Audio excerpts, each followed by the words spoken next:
अब मैं बिला ताखीर तमहीद हजरत मौलाना शमीम अहमद साहब हनफी कासमी सदरुल मुदर्रिसीन मंबउल उलूम निजामाबाद आजमगढ़ से बड़े अदब से बड़े खुलूस से दरख्वास्त करता हूँ वह आए और सामईन को अपने पंदो नसाए से मुस्तफीद फरमाए। हजरत मौलाना शमीम अहमद साहब हनफी कासमी।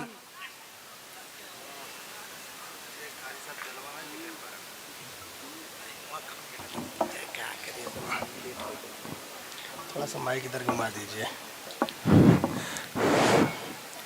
भाई जाने का माहौल बिल्कुल मत बनाए। अगर आप सच्चे मुहिब्बाने रसूल हैं तो नात पर जिस तरीके से आपको मजा मिलता था, दिल को सुकून मिलता था, तकरीर से भी मिलना चाहिए।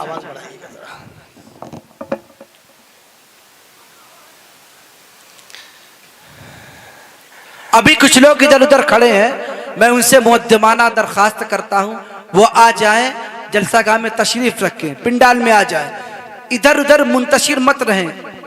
वैसे भी उम्मत मोहम्मदिया मुंतशिर है। आप लोग आ जाए भाई, थोड़ी सी जहमत कर लें, आप लोग करीब आ जाए और करीब आ जाए। आंखों में प्यार, दिल में मुरव्वत बनी रहे, बस इतनी दूर जाओ कि कुर्बत बनी रहे। अंदर से कितने खोखले हैं आजकल के लोग, बाहर से चाहते हैं कि इज्जत बनी रहे। आ जाइए भाई, करीब आ जाइए। तू खालिक़े कौनैन से डर क्यों नहीं जाता? नादान गुनाहों से ठहर क्यों नहीं जाता? साहिल पे पड़ी रेत में क्या ढूंढ रहा है? दम है तो समंदर में उतर क्यों नहीं जाता?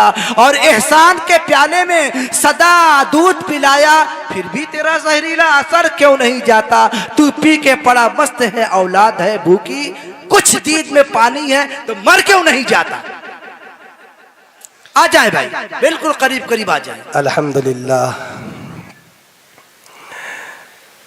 अल्हम्दुलिल्लाह नहमदुहु व नस्तईनुहु व नस्तगफिरुहु व नुमिनु बिही व नतवक्कलु अलैहि व नऊज़ु बिल्लाहि मिन शुरूरि अनफुसिना व मिन सय्यिआति अमालिना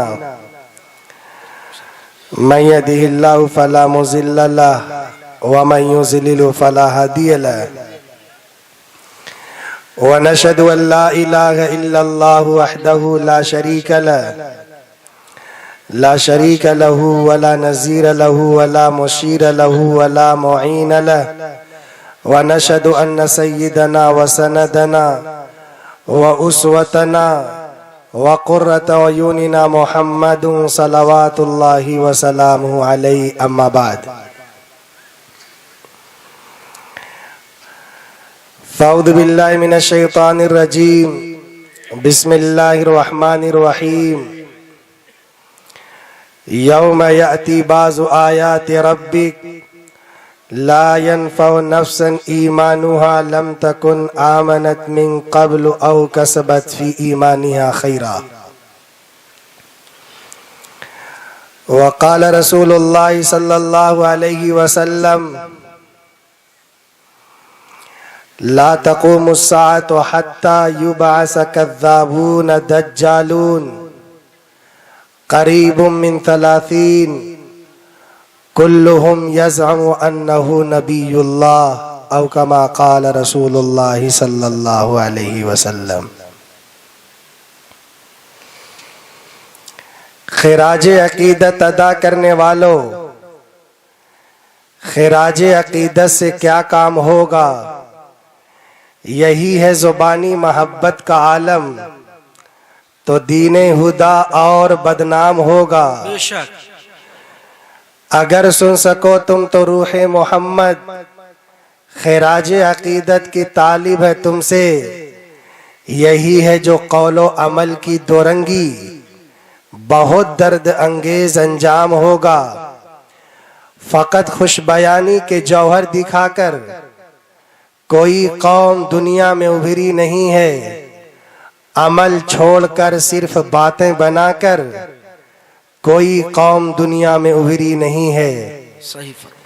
अमल छोड़कर सिर्फ बातें बनाकर कोई कौम दुनिया में उभरी नहीं है। ये सोचो कि नूरे हिदायत का परचम जनाबे मोहम्मद ने कैसे उड़ाया। ये सोचो कि गिरतों को कैसे संभाला। ये सोचो कि दबतों को कैसे उठाया। ये सोचो कि क्या चीज थी जिसके बल पर अकेले खुदा के पैगंबर ने उठकर उलट दी थी ईरान और रूमा की मसनद, पलट दी थी सहरा नशीनों की काया। और जुरअत सरापा वो हिम्मत मुजस्सम, वो रातों का आबिद वो दिन का सिपाही, और जिसने सियासत की जुल्फें सवारी, और जिसने फकीरी में की बादशाही। अगर उससे कुछ भी अकीदत है तुमको तो अपना वतीरा बदलना पड़ेगा। जुबाने निफाको अमल से गुजर कर सदाकत के सांचे में ढलना पड़ेगा। खबर दे रहा है मोहम्मद का उसवा कि आसान नहीं है मुसलमान होना। खबर दे रहा है मोहम्मद का उसवा कि आसान नहीं है मुसलमान होना। बहुत इम्तिहानात दरपेश होंगे, बहुत सख्त राहों से चलना पड़ेगा। दरूद शरीफ पढ़ लें। अल्लाहुम्मा सल्ली व सल्लिम अला नबीना मोहम्मद व बारिक व सल्लिम। थोड़ी सी और आवाज बढ़ाई भाई। माइक ऑपरेटर आवाज बढ़ा दे जरा। मुअज़्ज़ज़ मुकर्रम हज़रात उलमाए किराम, नौजवान दोस्तों, प्यारे बच्चों और पर्दा नशीन ख़वातीन मिल्लत,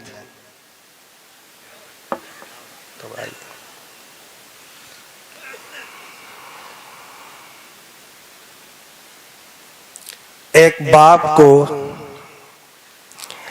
अपनी औलाद से कितनी मोहब्बत होती है।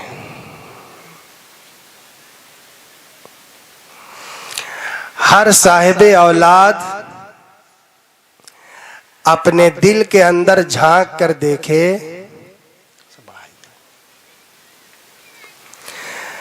हर साहिबे औलाद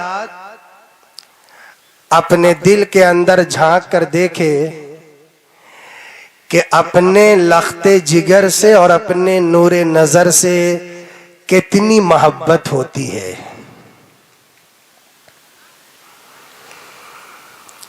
एक बाप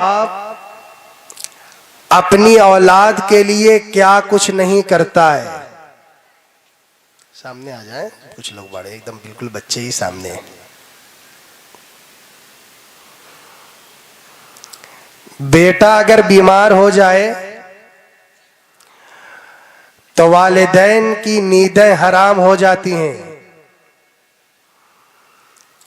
बेटे की तबीयत खराब हो जाए, माँ बाप खाना तर्क कर देते हैं। बेटे को जड़ाए बुखार आ जाए, वालिदैन खुदा की कसम बिस्तर पर करवट बदल करके रात गुजार देते हैं। एक बाप के दिल में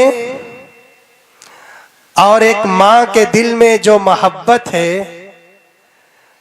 जो शफकत है, जो प्यार का जज्बा है, वो कहीं और नजर नहीं आता। इमामुल अंबिया जनाब मोहम्मदुर रसूलुल्लाह सल्लल्लाहु अलैहि वसल्लम इस उम्मत के लिए रूहानी बाप के दर्जे में है। बेटा जब सफर पे निकलता है, बाइक स्टार्ट करता है, तो एक बाप अपने बेटे से कहता है कि बेटे, जिस रास्ते से तुम जा रहे हो वो रास्ता खतरे से खाली नहीं है। बाप की मोहब्बत का तकाजा यह था कि रास्ते के खतरात के बारे में बता दे। रास्ते में अगर कहीं चेकिंग हो रही है गाड़ी की, उसके बारे में बता दे। एक बाप बेटे को रास्ते के ऊबड़ खाबड़ से, रास्ते के ऊंच नीच से, रास्ते के खतरात से आगाह कर देता है। इमामुल अंबिया जनाब मोहम्मदुर रसूलुल्लाह सल्लल्लाहु ताला अलैहि वसल्लम की जाते गिरामी हम सब के लिए एक रूहानी बाप का दर्जा रखती है। हमारे नबी सल्लल्लाहु ताला अलैहि वसल्लम जब इस दुनिया से जाने लगे तो आपने रास्ते के खतरात के बारे में बता दिया था। इसलिए बता दिया था कि कयामत तक का लंबा सफर आपकी उम्मत को तय करना है। कयामत तक का लंबा सफर हमारे नबी जनाब मोहम्मदुर रसूलुल्लाह सल्लल्लाहु ताला अलैहि वसल्लम की उम्मत को करना है, मुझे करना है और आपको करना है, हमारी नस्लों को करना है। इसलिए कि हमने जनाब मोहम्मदुर रसूलुल्लाह सल्लल्लाहु अलैहि वसल्लम के दामन को थामा हुआ है। हमने ईमान की, ए लड़के एकदम खामोशी से बैठ जाओ, हमने मोहम्मदुर रसूलुल्लाह सल्लल्लाहु अलैहि वसल्लम का कलमा पढ़ा हुआ है। हमने अल्लाह की रस्सी को मजबूती से पकड़ा हुआ है। कोई आकर हमारे ईमान को छीनने की बात करे, किसी कीमत पर हम अपने ईमान का सौदा, इतना धीमे से बोलेंगे तो बात नहीं बनेगी।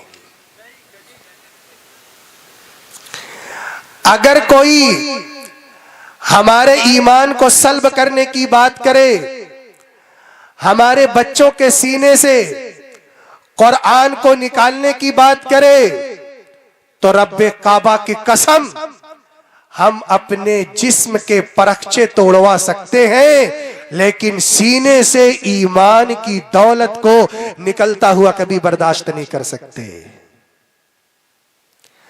कदम कदम फितने आएंगे और बेशुमार फितने आएंगे। याद रखना, मेरे नबी ने फरमाया था एक दौर ऐसा आने वाला है कि मुसलमान सुबह के वक्त मुसलमान होगा और शाम के वक्त उसके सीने के अंदर ईमान, शाम के वक्त उसके सीने के अंदर ईमान नहीं होगा। दोपहर के वक्त अपनी जुबान से ऐसी बात ही कह देगा कि नमाज पढ़ना कोई जरूरी है। ईमान खत्म। कुरान करीम की तालीमात पे अमल करना कोई जरूरी है, ईमान सल्ब हो गया। और अगर माँ बाप के डांटने और डपटने को हलाल समझ बैठता है, पूछिए उलमाए किराम से, ईमान उसके सीने के अंदर बाकी नहीं है। जनाब मोहम्मदुर रसूलुल्लाह सल्लल्लाहु ताला अलैहि वसल्लम की जो सबसे ज्यादा मेहनत है वो ईमान के ऊपर है। ईमान बिल्कुल मजबूत होना चाहिए। आमाल के अंदर जरा कमी बेशी होगी, अल्लाह ताला उसको नजरअंदाज भी फरमा देंगे, लेकिन जो बुनियाद है ईमान, उसके अंदर जर्रा बराबर कमी आनी। आज सबके हाथ में मोबाइल है, आप देखते हैं सोशल मीडिया पर, आप देखते हैं फेसबुक पर, आप देखते हैं व्हाट्सएप पर, ऐसे ऐसे दहरिये पैदा हो रहे हैं जो कह रहे हैं कि दुनिया खुद से चली है, उसका कोई बनाने वाला नहीं है। ये मोबाइल खुद से बन गया। ज़ैनुद्दीनपुर में इतना आलीशान प्रोग्राम हो रहा है, ये टेंट यूं ही लग गया, ये स्टेज यूं ही लग गया, ये वीडियोग्राफर यूं ही आ गए, ये माइक यूं ही लग गया, तो सामने वाला कहेगा लगता है कि इसके सर के अंदर भेजा नहीं है, भूसा भरा हुआ है। वरना ये कभी ना कहता कि लाइट खुद से जल रही है, कभी ये ना कहता कि माइक खुद से चल रहा है, कभी वो ये ना कहता कि स्टेज अपनी मर्जी से तैयार हो गया है। ज़ैनुद्दीनपुर के बच्चों ने, नौजवानों ने और मर्दों ने और औरतों ने भी दुआओं के जरिए आज के इस प्रोग्राम को सजाया, आज के इस प्रोग्राम को इतना बेहतर बनाने की कोशिश की है। हम अल्लाह ताला से दुआ करते हैं कि अल्लाह तबारक व ताला आज के इस प्रोग्राम को हम सब की नजात का जरिया बना दे। आज के इस प्रोग्राम को हम सब की नजात का जरिया बना दे। और ये तय करो नौजवानों कि जो बात कही जाएगी इंशाअल्लाह ताला सर कलम हो सकता है, लेकिन उससे पीछे नहीं हटेंगे इंशाअल्लाह। मैं वहां से बैठा देख रहा था कि सुभान अल्लाह बहुत लग रहा है, माशाअल्लाह बहुत लग रहा है। अब बारी इंशाअल्लाह की है, इंशाअल्लाह तो सारे लोग करेंगे माशाअल्लाह। यहाँ के लोग बड़े ताजा दम हैं, तय करेंगे कि जो बातें कही जाएंगी उस पर अमल करने की कोशिश करेंगे। मेरे नबी ने रास्ते के खतरात के बारे में बताया, रास्ते के फितनों के बारे में बताया। एक फितना मेरे नबी ने बताया, बड़े बड़े फितने बाद में आएंगे। एक फितना मेरे नबी ने बताया, क्या कि जब नौजवानों के अंदर अय्याशी आ जाएगी, जब नौजवानों की निगाहें आवारा हो जाएंगी, मर्दों की भी बेकाबू हो जाएंगी, औरतों की भी बेकाबू हो जाएंगी। आज के इस्लाह मुआशरा के प्रोग्राम में एक उन्वान ये लीजिए कि हमारी निगाहें महफूज नहीं है, कंट्रोल से बाहर हो चुकी है।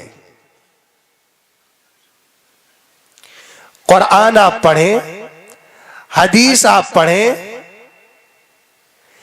इस कदर एहतिमाम से बताया गया कि निगाहों की हिफाजत की जाए। शादी ब्याह के मौके पर क्या होता है, औरतें अपने जिस्म की नुमाइश करती हैं और कितने नौजवान मेलों में जाते हैं, ठेलों में जाते हैं सिर्फ आंख को सेकने के लिए। स्कूल की छुट्टी होती है, कुछ नौजवान जाकर पुलिया पर बैठ जाते हैं, निगाहें मोबाइल पे होती है, निशाना कहीं और होता है। लेकिन मुझे अपने नौजवानों से बहुत बात करनी है, लेकिन मुझे अफसोस हो रहा है कि नौजवान बहुत दूर है मुझसे। कोशिश करें करीब आ जाए। ये माइक जो है ना, भाग गए होंगे माइक वाले, थोड़ा ठीक करिए, आवाज बढ़ाइए, थोड़ा साफ भी कर दीजिए आवाज को। तो एक बात यह है कि निगाहों की हिफाजत करनी है। याद रखो ज़ैनुद्दीनपुर के नौजवान मर्दों और नौजवान औरतों, जो नौजवान अपने निगाह की हिफाजत नहीं करेगा, मैं कसम उठाकर कहता हूं, खुदा की कसम, इबादत की लज्जत वो कभी पा नहीं सकता। इबादत की लज्जत उसे मिलेगी जो अपनी निगाहों की हिफाजत करेगा, अपनी निगाहों को कंट्रोल में रखने की कोशिश करेगा।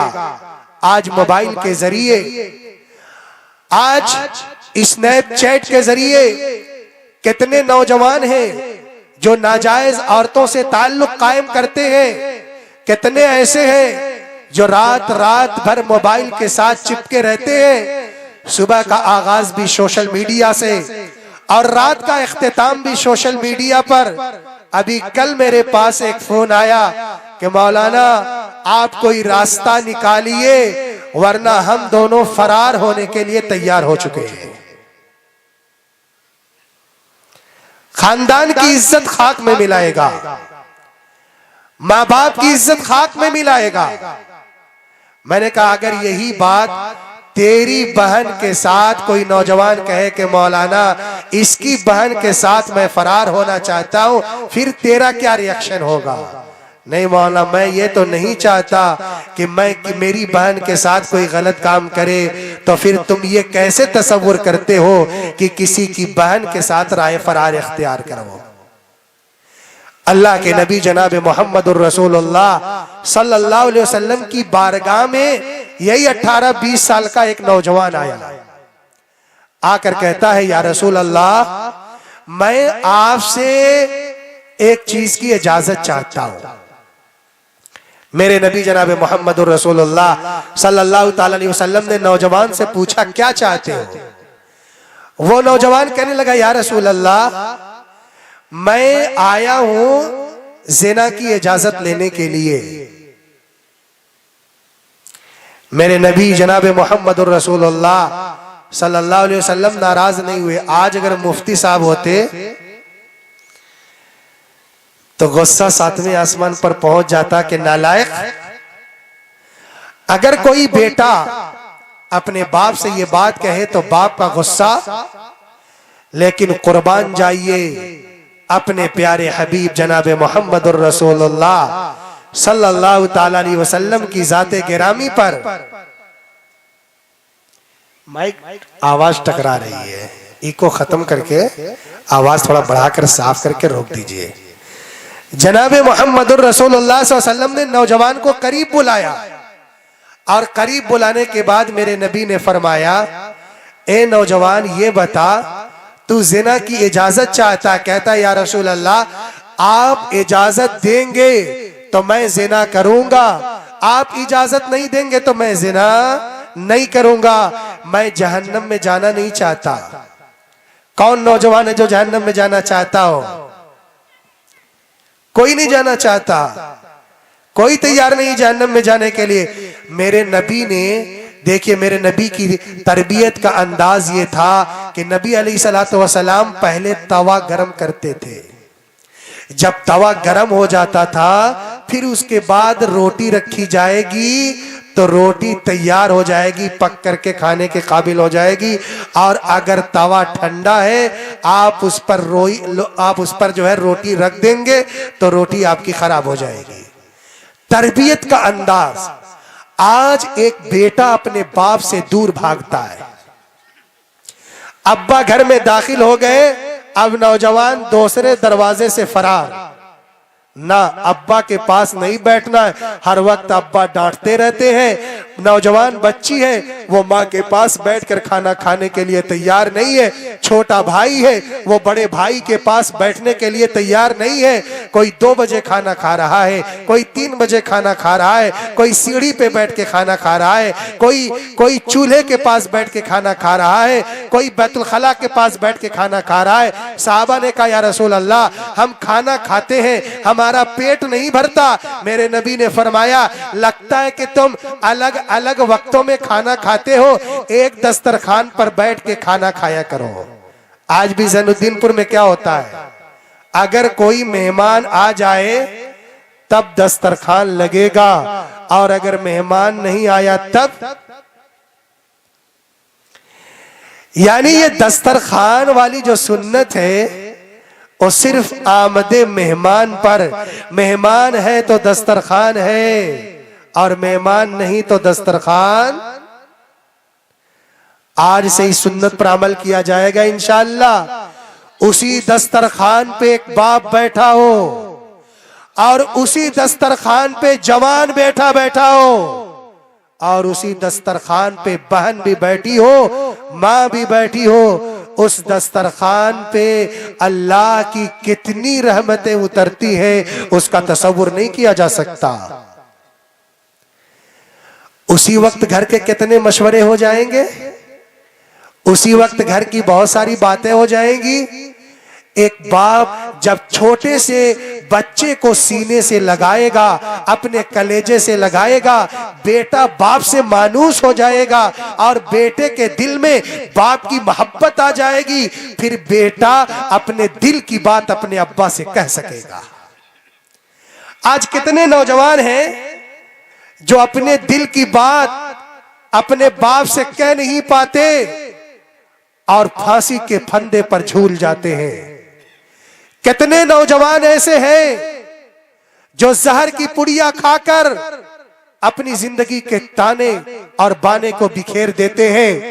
कितने नौजवान होंगे ऐसे जो बाप को बताए बगैर मुंबई का रास्ता इख्तियार कर लेते हैं। वजह क्या है? बाप की मोहब्बत बच्चे के दिल के अंदर।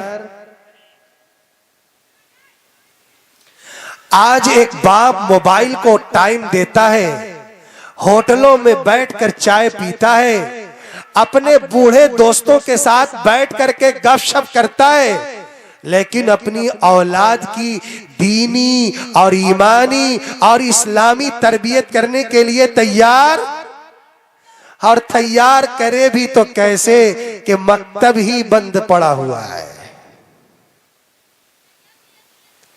जहां से इस्लाम का महल तामीर होना था, जहां से ईमान को मजबूत करना था और जहां से इस्लाम को तरक्की देना था, पावर हाउस ही फेल पड़ा हुआ है।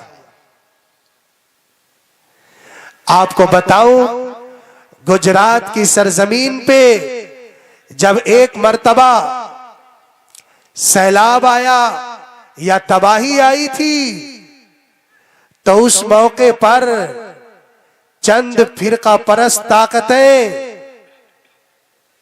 लोगों को चावल बांटने के लिए और दाने बांटने के लिए पहुंच जाया करती थी।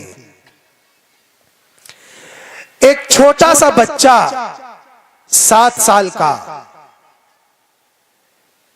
साल का वो गांव के मकतब में पढ़ा करता था और हाफिज साहब उसे पढ़ाते थे, हाफिज साहब उसे सबक याद कराते थे, अलिफ बा ता सा रटाते थे, सना याद कराते थे, सूरह फातिहा याद कराते थे, नमाज का तरीका बताते थे, और उस बच्चे की दिल की तख्ती पर कलमे तय्यबा ला इलाहा इल्लल्लाह मुहम्मदुर रसूलुल्लाह लिख दिया करते थे। आप जानते, बच्चों का दिल बिल्कुल सादा होता है, बच्चों का दिल बिल्कुल सादा होता है। आप बच्चे के सीने पर ला इलाहा इल्लल्लाह लिख दीजिए, बच्चा अपनी जान तो दे सकता है, लेकिन दिल पर से वो कलमे तैयबा को मिटा। चंद ताकतें थी जिन्होंने अपना स्टेज लगाया हुआ था और उस स्टेज पर 1 केजी चावल और 1 केजी आटा इस तरह से तकसीम किया जा रहा था। सारे वही लोग थे आपस में तकसीम करने वाले। एक छोटा सा बच्चा जिसके बाप का इंतकाल हो गया था, एक छोटा सा बच्चा 7 साल का जिसकी माँ इस दुनिया के अंदर नहीं थी और जिसके भाई का इंतकाल हो गया था, वो बच्चा लाइन लगा करके आता है स्टेज पर गंदम लेने के लिए और चावल लेने के लिए। वो लड़का तैयार होता है, जब करीब आता है तो एक गैर मुस्लिम उसके कान में कहता है, चुपके से एक बात कहता है कि बेटा अगर तुम ये कहोगे तब तुम्हें आटा मिलेगा, अगर ये कहोगे तब मैं चावल तुम्हें दूंगा। इतना सुनना था कि वो लड़का स्टेज से छलांग लगा करके भाग जाता है। आगे कुछ दूर पर जमीयत उलमा के कारिंदे थे, जमीयत उलमा के अहबाब थे, उन्होंने गाड़ी स्टार्ट की और उस लड़के का पीछा किया। लड़का 2-3 किलोमीटर दूर आगे जा चुका था। उस बच्चे को सीने से लगाया, अपने कलेजे से लगाया और कहा, बेटे तुम भूखे मालूम होते हो, तुम प्यासे मालूम होते हो। वो लड़का कहता है, 2 दिन हो गया मैंने खाना कोई नहीं खाया, 2 दिन हो गए मैंने पानी कोई नहीं पिया, मेरे अब्बा का इंतकाल हो गया, मेरी माँ का इंतकाल हो गया, मेरी बहन इस दुनिया से जा चुकी है और मेरा भाई भी मेरे पास नहीं है। सिर्फ हाफिज साहब के पास जाकर मैं कुरान की आयतें याद किया करता था, मैं अल्लाह और उसके रसूल की तालीमात को हासिल किया करता था, मैं जनाबे मोहम्मदुर रसूलुल्लाह सल्लल्लाहु ताला अलैहि वसल्लम के कलमे को याद किया करता था। लोगों ने पूछा, वो लोग तुझसे क्या कह रहे थे? वो लड़का कह रहा था, वो लोग ये कह रहे थे, अल्लाह का इनकार करोगे तो तुम्हें खाना दिया जाएगा, अल्लाह का इनकार करोगे तो तुम्हें पानी दिया जाएगा। वो लड़का स्टेज से बिजली की तरह कूद कर फरार होकर कहता है कि मेरी जान तो जा सकती है, मैं भूखा और प्यासा तड़प तड़प कर मर तो सकता हूं, लेकिन रब्बे काबा की कसम अपने ईमान का सौदा नहीं कर सकता। लोगों ने पूछा, बेटे ये जज्बा तेरे अंदर कैसे आया? वो लड़का कहता है कि जब मैं अपने उस्ताद के पास पहुंचता था, अपने हाफिज साहब के पास पहुंचता था, तो मेरे हाफिज जी अपनी हल्की सी छड़ी से मेरे हाथ पर मार करके कहते थे, बेटा कुछ भी हो जाए ईमान का सौदा मत करना, कुछ भी हो जाए अपने ईमान का सौदा मत करना। जब वो लोग कह रहे थे कि कलमे का इनकार करो, तो मेरे हाफिज जी की तस्वीर सामने आ गई थी। वो उस्ताद का नूरानी चमकता और दमकता हुआ चेहरा मेरी नजरों के सामने आ गया, गोया दरसगाह सजी हुई है, नूर की बारिश हो रही है और उस्ताद जलवा फगन होकर कह रहे हैं, ऐ मेरे लाडले, वो जो सबक मैंने तुझे क्लास के अंदर दिया था, वो सबक जो मैंने तुझे दरसगाह में दिया था, उस सबक को दोहराने का वक्त आ गया। वो लड़का कहता है कि मैं बिलाल का वारिस हूं, मैं अम्मार का वारिस हूं, मैं सुमैया का तराना गुनगुनाने वाला। ओ मक्के की पहाड़ियों से जाकर को पूछो, जाओ ओहद और बदर के मैदानों से पूछो कि सहाबा ने अपनी जान का नजराना दिया था, लेकिन मोहम्मदुर रसूलुल्लाह के परचम को नहीं छोड़ा था। वो लड़का कहता है, जान तो जा सकती है लेकिन ईमान का सौदा। अच्छा ज़ैनुद्दीनपुर के नौजवानों, ये बताओ आप लोग जान देने के लिए तैयार हैं कि ईमान देने के लिए तैयार हैं? बहुत कमजोरों कहो, न जान देंगे न ईमान देंगे इंशाअल्लाह। इतनी सस्ती आपकी जान कि आप जान दे देंगे?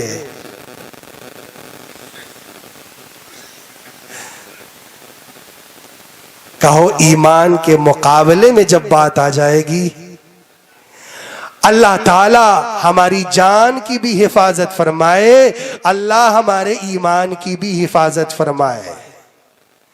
आप क्या समझते हैं मदारिस इस्लामिया को, मकातबे दीनिया को आप क्या समझते हैं? हजरत ईसा अलैहिस्सलातु वस्सलाम एक कब्र के पास से गुजर रहे थे।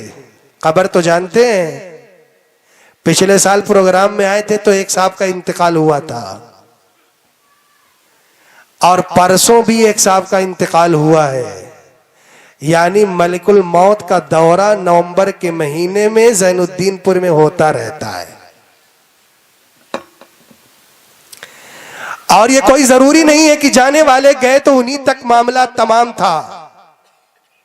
मेरी और आपकी भी बारी, हमें नहीं मालूम कि हमारी कफन का कपड़ा दुकान में आ चुका हो।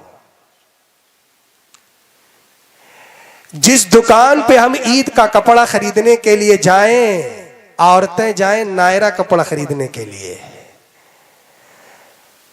मर्द जाएं अच्छा कौन सी न्यू फिल्म लॉन्च हुई है। अभी कुछ दिन पहले एक नौजवान का देखा कि ये घुटने का आगे का पूरा हिस्सा पैंट का फटा हुआ था। मैंने कहा सामने टेलर की दुकान है, वहां जाओ ठीक करा लो। कहता मौलाना यही तो फैशन है, बहुत महंगा मिलता है, जो सिला हुआ रहता है वो 700 में मिल जाता है, ये 1400 रुपये का मिला हुआ है।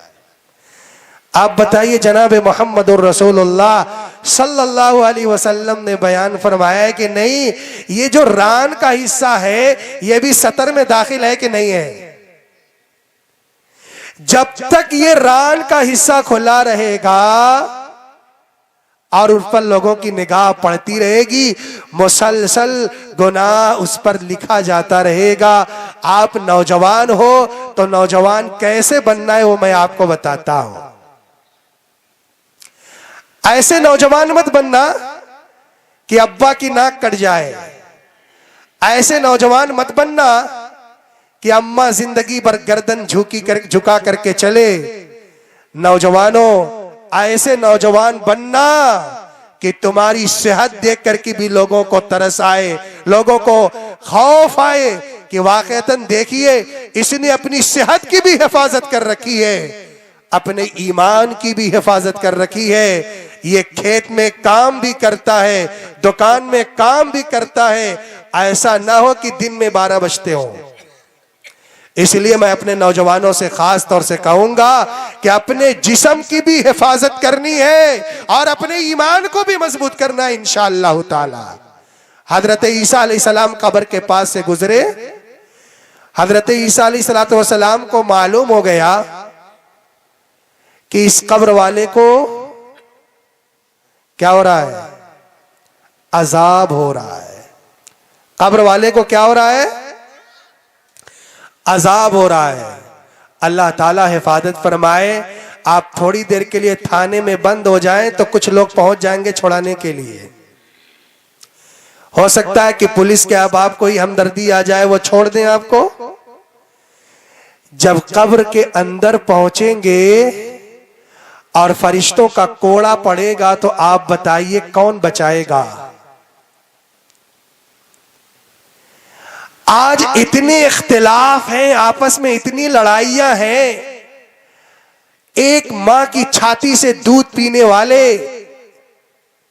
एक प्लेट में खाना खाने वाले, एक बिस्तर पे सोने वाले, एक मैदान में क्रिकेट फुटबॉल खेलने वाले, जब बड़े हो जाते हैं तो अपने भाई की शक्ल देखने के लिए तैयार नहीं होते और शादी ब्याह के मौके पर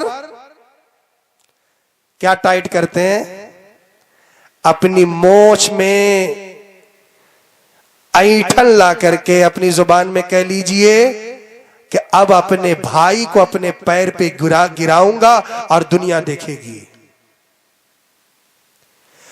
और दूसरी तरफ गांव में कुछ ऐसे लोग भी होते हैं, कहते हैं तनिको दबा मत,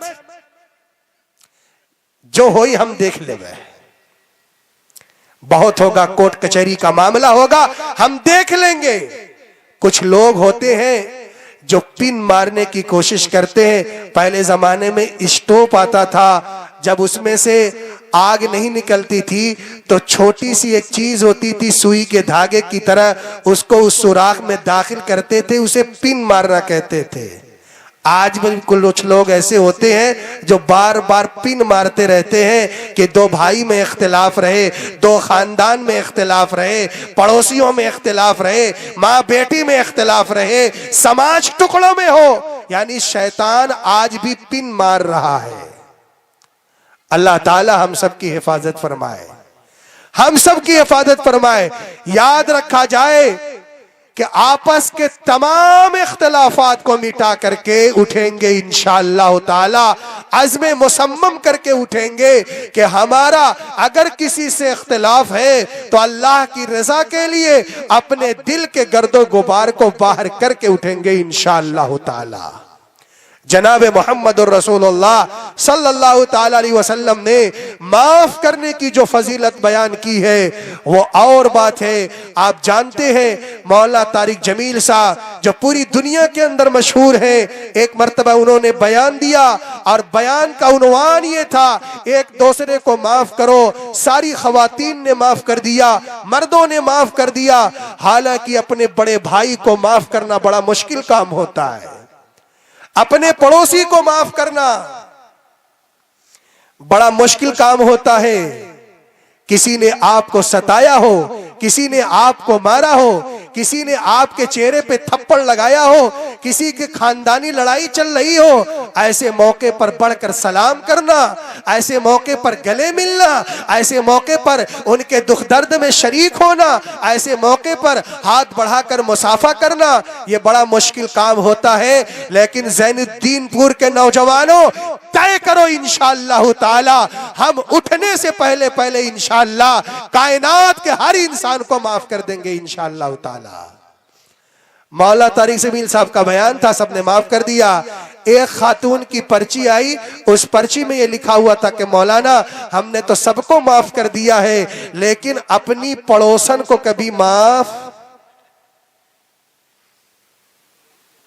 अपनी पड़ोसन को कभी माफ। नहीं कर सकती। मौलाना ने पूछा क्यों भाई, क्या बात है, क्यों नहीं माफ कर सकती? तो कहने लगी कि मेरी पड़ोसन ये कह रही थी कि तूने मेरे ऊपर जिना का इल्जाम लगाया है, 8 साल या 7 साल हो चुके हैं, वो आज भी मेरे सीने के अंदर सुई की तरह चुभ रहा है जुमला, मैं माफ नहीं कर सकती। मौलाना ने कहा खुदा के वास्ते बहन, मैं हाथ जोड़ता हूं तेरे सामने, एक मर्तबा कहता हूं अल्लाह की रजा के लिए माफ कर दे। तेरे कलेजे के अंदर अल्लाह ऐसी ठंडक उतारेगा जिसका तू तसव्वुर नहीं कर सकती। वो खातून कहती है मैंने अपने सीने पे पत्थर रखा, कहा मौलाना आपकी बात है तो हम अपनी पड़ोसन को माफ करने के लिए तैयार हैं।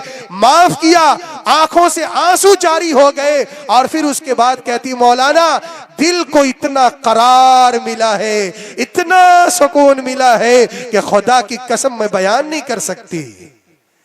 इंतकाम का जज्बा भी कोई जज्बा है। इमामुल अंबिया हजरत मोहम्मद सल्लल्लाहु ताला अलैहि वसल्लम को जान से मारने की सुपारी दी गई थी। अगर वक्त होता तो मैं सारी तफसीलात आपके सामने बयान करता। ऐसे भी लोग थे जिन्होंने कसम उठा रखी थी मोहम्मदुर रसूलुल्लाह का सर कलम किया जाए, मेरे आका ने उसे भी माफ कर दिया।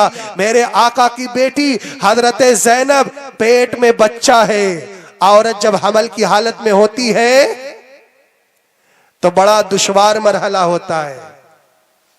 औरत के लिए इससे ज्यादा मुश्किल दौर कोई और नहीं होता।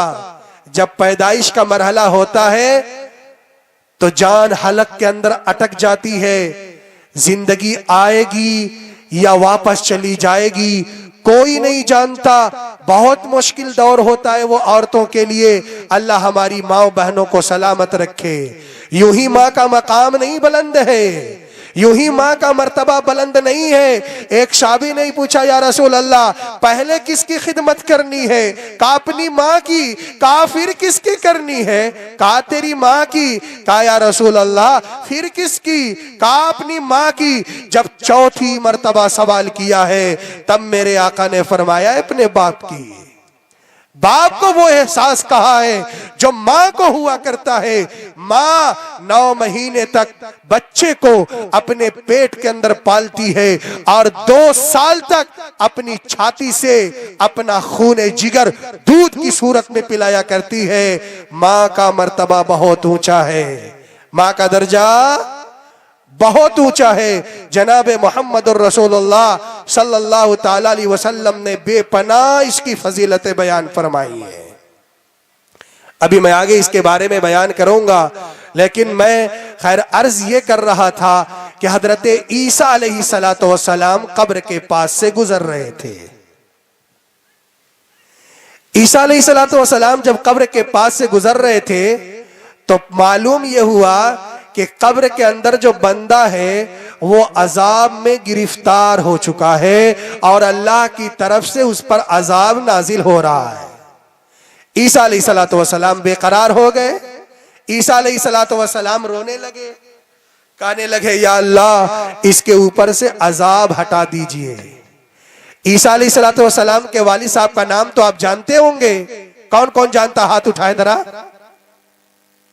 जो जानता है वो हाथ उठा दे। कोई नहीं जानता? अरे भाई जो जानता वो कम से कम हाथ उठा दे कि मैं जानता हूं। अच्छा, एक लड़का है जो ईसा अलैहिस्सलाम के वालिद मोहतरम का नाम जानता है। अच्छा कोई बात नहीं, मैं इसलिए बता रहा हूं कि यह अकीदे से ताल्लुक रखता है। आज ऐसे ऐसे दहरिये पैदा हो रहे हैं, अल्लाह ताला हिफाजत फरमाए। कहते हैं कि बगैर बाप के कोई कैसे पैदा हो सकता है। ये मैंने इसलिए हाथ उठवाया है ताकि आपकी तवज्जो मेरी तरफ मुकम्मल तौर पर हो जाए। कहते अकल में नहीं आता, हमें तो ये भी अकल में नहीं आता कि तू कैसे आ गया, जो एतराज करने वाला है। और पीछे जा, अगर तेरे दिमाग में यह बात नहीं आती कि बगैर बाप के कोई पैदा हो सकता है। ओ जालिम इंसान, ओ दहरिये, पीछे पलट देख, हजरत आदम अलैहिस्सलातु वस्सलाम को किसने पैदा किया था? आदम अलैहिस्सलातु वस्सलाम के अब्बा का नाम बता सकता है? वहीं से उसकी जो है चुरकी वो टाइट हो जाती है। अल्लाह ताला हम सब की हिफाजत फरमाए। आदम अलैहिस्सलातु वस्सलाम के न कोई बाप है और न कोई माँ है। अरे अल्लाह ताला जैसे चाहे पैदा कर सकता है। वो आसमान से बारिश बरसाए, कोई रोक नहीं सकता। वो जमीन से गल्ला निकाले, कोई उगा नहीं सकता। वो जिंदगी दे, कोई मार नहीं सकता। और कोई मारना चाहे, किसी को मारना चाहे। इसीलिए हमारे पास तो एक बड़ा मजबूत चैलेंज है कि आर्जी तौर पर कोई मुसलमानों को सता सकता है, लेकिन कुरान खत्म करके दिखाओ। खुदा के कसम तुम्हारी नस्लें खत्म हो जाएंगी, लेकिन कुरान का एक नुक्ता नहीं मिटा सकते। कुरान कल भी जिंदा था, आज भी जिंदा है और सुबह कयामत तक जिंदा व ताबिंदा रहेगा इंशाअल्लाह ताला। इसीलिए उलमा कहते हैं कुरान से जुड़ जाओ। जैसे कुरान जिंदा है वैसे आप भी जिंदा हो जाओगे। अरे एक लकड़ी को कुरान से जोड़ा गया, एक कपड़े को कुरान का जुज़दान बनाया गया, कुरान का दर्जा दिया जाता है। अगर हाफिज के सीने में कुरान हो जाए तो ये हाफिज कुरान जुज़दान क्यों नहीं बन सकता? इसीलिए हदीस के अंदर आया, जिस सीने में कुरान आ जाए उस सीने में कुरान की बरकत ये होगी कि कुरान उसके सीने में मौजूद होने की हालत में जहन्नम की आग कभी उसे जला। इसलिए ये इरादा करो, तहैया करो कि कम से कम हमारे घर में एक हाफिज कुरान जरूर पैदा हो जाए। कोशिश करेंगे इंशाअल्लाह ताला। नीयतें करो, इरादे करो। जिनकी शादी नहीं हुई वो करे कि मेरी शादी होगी, अल्लाह ताला औलाद देंगे तो मैं पहले बेटे को हाफिज कुरान बनाऊंगा। और जिनके बच्चे हैं वो इरादा करे, ऐ अल्लाह मेरे बच्चे के सीने को कुरान की तालीमात के लिए कबूल फरमा ले। आप जानते हैं कुरान की बरकत क्या है? हजरत ईसा अलैहिस्सलातु वस्सलाम जिनके बाप नहीं है, जिनके अम्मा है हजरत मरियम को अल्लाह तबारक व तआला ने बगैर शौहर के बेटा दिया था। और बेटा ईसा अलैहिस्सलातु वस्सलाम की सूरत में इस दुनिया के अंदर आया।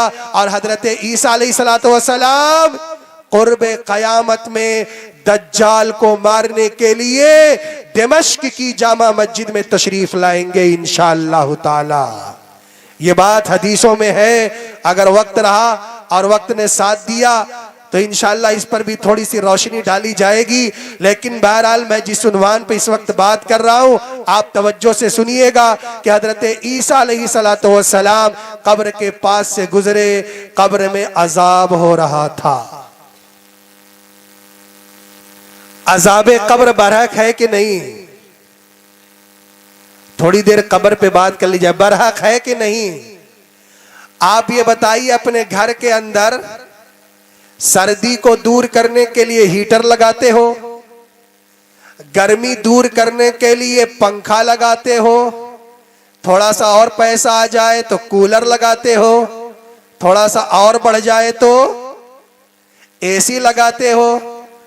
अच्छा, घर में अंधेरा रहता है तो उजाले के लिए थोड़ा साथ दो, बोला करो भी, क्या लगाते हो?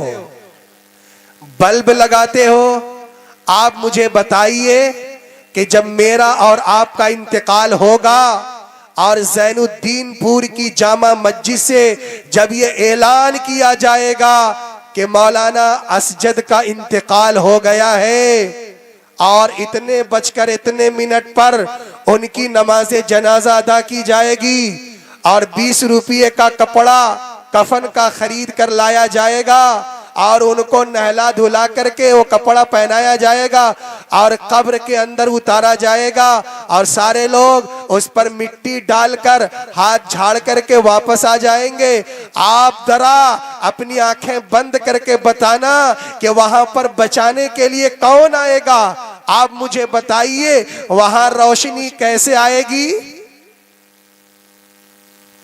वहां रोशनी कैसे आएगी? नौजवान मुझे बताएं कैसे रोशनी आएगी। एक बल्ब वहां लगा दिया जाए, एक मरकरी का इंतजाम कर दिया जाए। आज कितने नौजवान होटलों में जाते हैं, ढाबों में जाते हैं नमाजें छोड़कर, शादी ब्याह में जाते हैं नमाजों को छोड़कर, क्रिकेट के मैदान में जाते हैं नमाजों को छोड़कर, मॉल में जाते हैं कपड़े खरीदने के लिए नमाजों को छोड़कर, स्कूल जाते हैं नमाजों को छोड़कर, दुकानें खोलते हैं नमाजों को छोड़कर। असर कज़ा हो रही है, मगरिब कज़ा हो रही है, इशा कज़ा हो रही है, फजर कज़ा हो रही है। अरे दुकान में बरकत कहां से आएगी? मकान में बरकत कहां से आएगी? तिजारत में बरकत कहां से आएगी? बरकतों के रास्ते तो हमने बंद किए हैं। मेरे ईमान वाले भाइयों, आप बताना कब्र में रोशनी कहां से आएगी? इसी को आज तय कर लेते हैं और इंशाअल्लाह अगर आपने और हमने ये तय कर लिया और यहां पर बैठा हुआ हर नौजवान अगर ये तय कर ले कि इंशाअल्लाह मैं अपनी कब्र के अंदर रोशनी का इंतजाम करके जाऊंगा, तो खुदाए पाक के कसम आपका जलसा कामयाब हो जाएगा। रोशनी दादा कैसे आएगी? चश्मे का पावर बढ़वा लिया जाए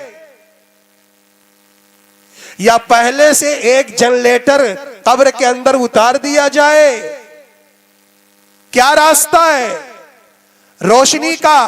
देखिए सियासत पे बातें बहुत हो सकती है, नतीजा कोई नहीं है। दुनिया भर के वाकयात बताए जा सकते हैं लेकिन नतीजा कोई नहीं है। अगर मेरी और आपकी कब्र याद आ जाए तो यही सबसे बड़े जलसे की कामयाबी हुआ करती है। हर नौजवान अपनी कब्र के बारे में सोचे, अपनी कब्र के बारे में सोचे। अरे ज़ैनुद्दीनपुर के नौजवानों, कोई तो बात थी। मेरे आका हर मर्तबा नमाज में सलाम फेरने के बाद ये दुआ करते थे, अल्लाहुम्मा इन्नी आऊदु बिका मिन अज़ाबिल कब्र। ऐ अल्लाह मोहम्मदुर रसूलुल्लाह को कब्र के अजाब से बचाना। हजरत आयशा कहती है मेरे नबी जब कमरे में नमाज पढ़ते थे मैं पीछे से कंधे के पास से छुप करके सुनती थी, मेरे आका आप कौन सी दुआ कर रहे हैं? मेरे आका दुआ करते थे, अल्लाहुम्मा इन्नी आऊदु बिका मिन अज़ाबिल कब्र। ऐ अल्लाह मोहम्मद को कब्र के अजाब से बचाना। आप तो जानते हैं कि मेरे नबी बख्शे बख्शाए थे। आपकी तमाम खताएं तो थी नहीं, अगर होती तो भी अल्लाह माफ कर देता। मेरे नबी के हाथ में तो जन्नत की चाबी है। आप जिसे चाहे जन्नत में दाखिल करें, आपकी शफाअत होगी। लेकिन मेरे नबी ने नमाज के बाद अज़ाबे कब्र से पनाह चाह करके ये तमाम दुनिया के नौजवानों को और मर्दों को, औरतों को बता दिया कि ज़ैनुद्दीनपुर के नौजवानों, जब भी नमाज पढ़ना, सलाम फेरना तो एक बार जरूर ये दुआ करना, ऐ अल्लाह मुझे भी और मेरे माँ बाप को भी और मेरी आने वाली नस्लों को भी और इस दुनिया में बसने वाले तमाम मर्द औरत को, ऐ अल्लाह कब्र के अजाब से बचाना। क्या करना? हम लोग कब्रिस्तान जाते हैं तो वहां पर भी कैसी कैसी बातें होती हैं। हजरत उस्मान कब्र पे जाते थे, मालूम है क्या होता था? पूरी दाढ़ी आंसुओं से भीग जाया करती थी। जरा मैं भी सोचूं, मैं भी किताबों में पढ़ता हूं और गुजर जाता हूं, आप भी सुनते होंगे। लेकिन तय करो नौजवानों, कैसा पुख्ता ईमान था कि आंखों से आंसुओं की ऐसी बरसात हुआ करती थी, पूरी दाढ़ी आंसुओं से भीग जाया करती थी। और कहा करते थे कि कब्र पहली मंजिल है, जितनी सियासत है कब्र में पता चल जाएगी, जितनी हुकूमत है आंख बंद होते हुए पता चल जाएगी। कितने करोड़ की दौलत थी, आंख बंद होते हुए पता चल जाएगा। जिस दुकान के लिए हमने नमाज छोड़ी है, जिस मकान के लिए हमने नमाज छोड़ी है, और जिस जायदाद के लिए हमने नमाज छोड़ी है, और जिन बच्चों के मुस्तकबिल को ताबनाक बनाने के लिए हमने नमाज छोड़ी हुई है, आज सारे रिश्तेदार मनोमन मिट्टी के अंदर दबा करके वापस चले जाएंगे। वहां पर तने तनहा आप होगे, मैं होऊंगा, और सामने कब्र का फरिश्ता होगा। वहां पर क्या काम आएगा? और जानते हैं, हाँ, आमतौर पर हमारे यहाँ ये है कि जल्दी से दफन किया, दुआ मांगी, चल दीजिए। हालांकि उलमा ने लिखा है कब्रिस्तान पर इतनी देर रुका जाए जितनी देर में एक जानवर को ज़बह करके तकसीम किया जाए, उसका गोश्त, ऊंट ज़बह किया जाए और उसका गोश्त जितनी देर में तकसीम हो जाए उतनी देर तक कब्र के पास खड़े होकर के दुआ करनी चाहिए। इसलिए कि जैसे ही आप 40 कदम पीछे हटेंगे वो मुनकर नकीर आकर आपसे सवाल करेंगे। हम इम्तिहान में होते हैं, पर्चा देख करके डरने लगते हैं। हम इम्तिहान में होते हैं, पर्चा मुश्किल होता है तो आंखों से आंसू जारी होते हैं कि हम MBBS नहीं कर पाएंगे, हम मास्टर की डिग्री हासिल नहीं कर पाएंगे, हमारी 10 साल की मेहनत जाया हो गई। अरे जब इम्तिहान का वक्त आता है लोग खाना छोड़ देते हैं, जब इम्तिहान का वक्त आता है घर पे बात करना छोड़ देते हैं, जब इम्तिहान का वक्त आता है लोग सोना कम कर देते हैं। अरे कब्र में इम्तिहान होने वाला है। इतनी लंबी लंबी रातें लेकिन फिर भी फजर की नमाज गायब है। अल्लाह ताला हम सब की हिफाजत फरमाए। फजर की नमाज फिर भी गायब है। कितनी लंबी नमाज है, कितनी लंबी रात है। मेरे नबी जनाब मोहम्मदुर रसूलुल्लाह सल्लल्लाहु ताला अलैहि वसल्लम ने फरमाया, लोगों सर्दी की रातों को गनीमत समझो। अश्शिताउ रबीउल मोमिन, ये जो सर्दी का महीना है बड़ा मुबारक महीना है। ताल लैलुहु फकाम व कसुर नहारुहु फसाम। मेरे नबी ने फरमाया मोमिन के लिए सर्दी की रातें बड़ी अच्छी है। वो रात में कयाम करता है और दिन के अंदर रोजे रख लिया करता है। दिन बड़ा छोटा होता है, 9-10 बजे जहां गुजरते हैं शाम हो जाती है। इसलिए मेरे नबी ने फरमाया कि नौजवानों दिन बहुत छोटा है, तुम रोजों का एहतमाम करना। अगर किसी की महबूबा नाराज हो गई, खाना बंद, पानी बंद, अब खाना नहीं खा रहा है, अब्बू कह रहे बेटा खाना नहीं खा रहा है, माँ कह रही है बेटा खाना नहीं खा रहा है। क्यों? इसलिए कि जिससे बात कर रहा है वो अपने घर के अंदर पकड़ी गई है। कितने नौजवानों की ऐसी दास्तान है, न खाना खा रहे हैं न पानी पी रहे हैं, दिन ब दिन सेहत टूट रही है। माँ कह रही है बेटे को बुखार होगा, लेकिन माँ को पता नहीं बेटे को इश्क का बुखार चढ़ा हुआ है। नौजवानों से कहूंगा अपनी तालीम को आगे रखना और दुनिया के इन झमेलों में मत पड़ना, वरना सेहत भी बर्बाद होगी और तालीम के मैदान में पीछे भी रह जाओगे। आज मुसलमानों को जरूरत जहां एक आलिम की है, एक हाफिज की है, वहां जरूरत एक अच्छे डॉक्टर की भी है, वहां जरूरत एक अच्छे प्रोफेसर की है, आज जरूरत एक अच्छे वकील की है, आज जरूरत एक जज की है। और वो आप में से तैयार होंगे, लेकिन तय करिएगा कि इंशाअल्लाह हम अपने औकात को जाय नहीं करेंगे। अगर गांव और मोहल्ले में कोई छोटा बच्चा अगर ऐसे ही आवारा गर्दी कर रहा है तो गांव के बड़ों की जिम्मेदारी है, नौजवानों की जिम्मेदारी है, उसे पकड़कर अपने घर ले जाएं, बिठाएं और समझाएं, कहें बेटे ये वक्त दोबारा लौट करके आने वाला नहीं है, तुम अपने आप को बचाना, अपनी हिफाजत करना, माँ बाप का नाम रोशन करना, अपने फ्यूचर को, मुस्तकबिल को ताबनाक बनाने की कोशिश करना। जब सारे गांव वाले मिल करके ऐसी फिक्र करेंगे तो इंशाअल्लाह आपका गांव इल्म का गहवारा बन जाएगा और इल्म का मरकज बन जाएगा।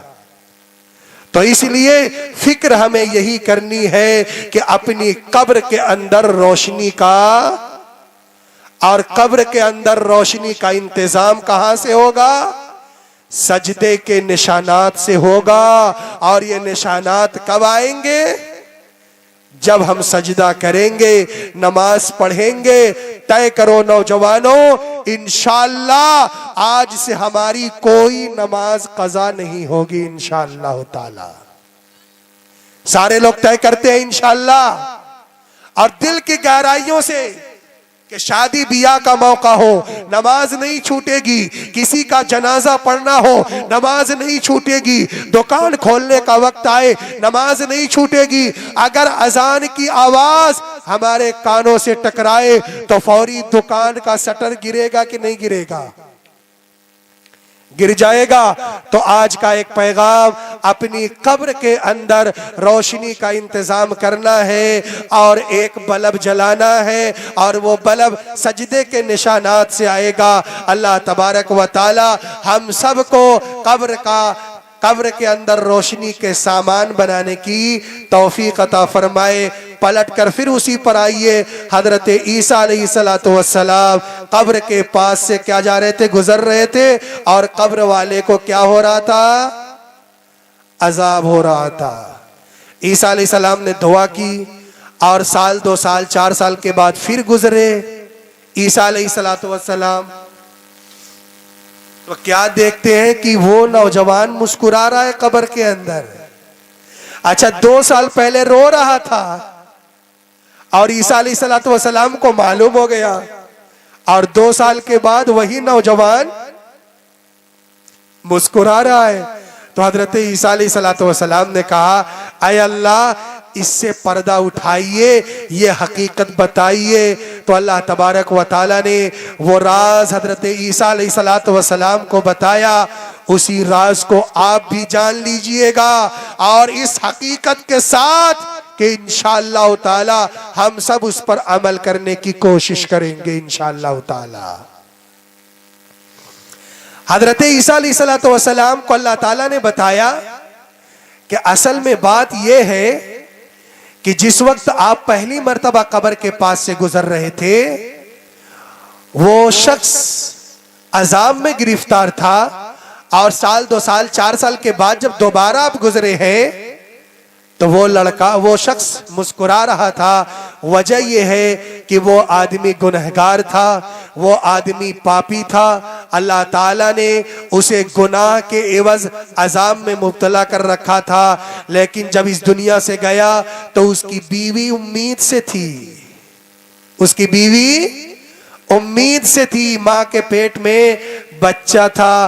बच्चा जब पैदा हुआ और चलने फिरने के काबिल हुआ तो उसकी माँ उसको ले करके हाफिज साहब के पास पहुंची, मकतब में पहुंची, और कहने लगी, इमाम साहब, मौलाना साहब, मेरे बच्चे की बिस्मिल्लाह करा दीजिए, मेरे बच्चे की जुबान पर अल्लाह का नाम जारी करा दीजिए। याद रखिएगा, आज लोग कहते हैं बेटा अब्बू कहो, डैडी कहो, मम्मा कहो, काका कहो, कोई ये नहीं कहलवाता बेटे अल्लाह अकबर कहो। इसीलिए उलमा ने लिखा है कि माँ बाप की यह मजहबी जिम्मेदारी है कि बच्चा जब माँ की गोद में हो तो बार बार उसके सामने अल्लाह अकबर कहेंगे तो वो अल्लाह अकबर के कलिमात कानों के रास्ते से उसके दिल के अंदर उतर जाएंगे। वो ये कहेगा कि वाकई कोई जात है जो सबसे बड़ी है।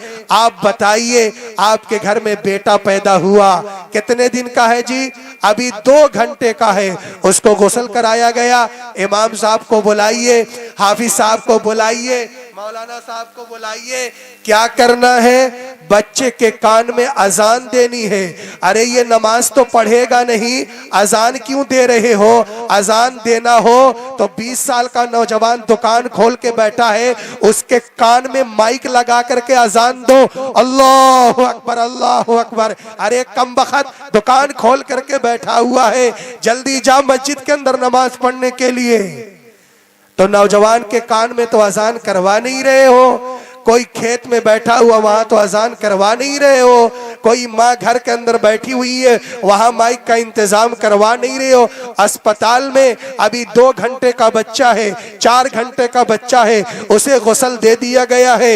इमाम साहब को फोन किया जाता है, मौलाना साहब को याद किया जाता है, मौलाना साहब जल्दी आइए, ये मासूम बच्चा है, 2 घंटे का, 4 घंटे का। आप बताइए, बच्चे को वुजू का तरीका मालूम नहीं है, बच्चे को अभी बात करने का सलीका मालूम नहीं है, बच्चा नहीं जानता अल्लाह किसे कहते हैं, मोहम्मद किसे कहते हैं, नमाज किसे कहते हैं, वजू किसे कहते हैं, इस्लाम क्या होता है, ईमान क्या होता है, जन्नत किसे कहते हैं, जहन्नम किसे कहते हैं, दुनिया क्या होती है, आखिरत क्या होती है, फरिश्ते क्या होते हैं, मरने के बाद दोबारा जिंदा होना है या नहीं होना है, पड़ोसियों के हुकूक किसे कहते हैं, माँ के कदमों के नीचे जन्नत है या नहीं है, अजाब में मुब्तला कौन होगा, जन्नत में किसे पहुंचाया जाएगा, किसको हूर अता की जाएगी, कौन खुदा का दीदार करेगा। अरे उस बच्चे को कुछ पता नहीं है, अभी 3 घंटे का है, कानों में अजान दी जाती है, अल्लाह अकबर अल्लाह अकबर अल्लाह अकबर अल्लाह अकबर। इस बच्चे को बताया जाता है, अरे बच्चे याद रख, तेरे कानों में जो पहला जाने वाला जुमला है उसी ने तुझको पैदा किया है, वरना तू मां के पेट से बाहर नहीं आ सकता था। एक जात का तारुफ कराया गया कि तुझे पैदा करने वाला वही अल्लाह है और तेरी मां की छाती में दूध उतारने वाला वही अल्लाह है। अरे रोना बस कर, अल्लाह अकबर अल्लाह अकबर।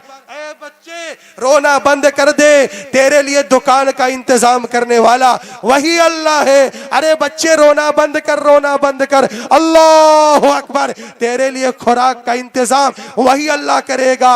अरे तू कहां गया रोने वाले बच्चे, अपना मुंह बंद कर, तेरी पूरी जिंदगी का फैसला रब्बे कदीर ने तेरी पैदाइश से पहले कर दिया है। रोने वाले बंदे रोना बंद कर दे, अल्लाह अकबर अल्लाह अकबर। अल्लाह की ताकत बहुत बड़ी है। अरे अब तो कोई मतलब समझ में आ रहा होगा क्या अल्लाह अकबर की अहमियत क्या है। आज अजान की आवाज आती है तो कितने नौजवानों के कानों में लीड लगी रहती है, लगी रहती है, कमर आगे पीछे होती रहती है। क्यों? वो डांस चल रहा होता है। अल्लाह ताला हमारे नौजवानों की हिफाजत फरमाए। जिस हीरो की आप नकल करोगे, मैं कसम उठाकर कहता हूं उसी के साथ मैदान महशर में उठाए जाओगे। उलमाए किराम बैठे हैं, पूछ लेना, ये जीन्स पैंट जिसकी नकल की है, अगर वो कोई काफिर और आवारा और दुश्मने खुदा है, इस फटी हुई पैंट के साथ उसी के साथ तुम्हारा हश्र होगा। और अगर बाल सुन्नती रखे हैं, चेहरे पे दाढ़ी है, सुन्नती लिबास है, तो इमामुल अंबिया जनाब मुहम्मदुर रसूलुल्लाह सब कहो सल्लल्लाहु अलैहि वसल्लम के साथ हश्र होगा इंशाअल्लाह ताला। तो नकल किसकी करनी है नौजवानों? अच्छा ये बताओ, जिनकी फिल्में देखते हो वो आपको पहचानते? मैं कसम उठाकर कहता हूं, आप उनके पास जाओ तो शायद वो आपसे बात करने के लिए तैयार ना हो, पहचानने से इनकार कर देंगे। अरे वो तो पैसों वालों को समझते हैं, जिनकी हम नकल करते हैं वो अपने दरवाजे पर हमें खड़ा होने न देंगे, लेकिन कुर्बान जाओ इमामुल अंबिया जनाब मोहम्मदुर रसूलुल्लाह सल्लल्लाहु अलैहि वसल्लम की जाते गिरामी, रात का वक्त है, आप जन्नतुल बकी में जाकर कह रहे थे अल्लाहुम्मा उम्मती उम्मती, आय अल्लाह मेरी उम्मत की मगफिरत फरमा दे, आय अल्लाह मेरी उम्मत के जवानों की मगफिरत फरमा दे, मर्दों की मगफिरत फरमा दे, औरतों की मगफिरत फरमा दे। अरे हम और आप अपने लिए उतना नहीं रोए जितना हमारा नबी इस दुनिया में हमारे लिए रो करके गया हुआ है। अगर वो ना आते कुरान ना मिलता, अगर वो ना आते तो दाढ़ी की सुन्नत हमें न मिलती, अगर वो ना आते खुदा का पता न चलता, अगर वो ना आते तो हम जानवरों से बदतर होते, अगर वो ना होते जन्नत का रास्ता ना मिलता। ये जात है, ये सदका है जनाब मोहम्मदुर रसूलुल्लाह सल्लल्लाहु ताला अलैहि वसल्लम का। लेकिन अफसोस के साथ कह रहा हूं कि आज नौजवान इमामुल अंबिया का फॉलोवर नहीं है, वो आशिक रसूल नहीं है, वो कहता है मुझे अपने नबी से प्यार नहीं है, वो कहता है कि मैं तो अंग्रेजों की तरह चलूंगा, मैं तो फिल्मी एक्टर की तरह चलूंगा।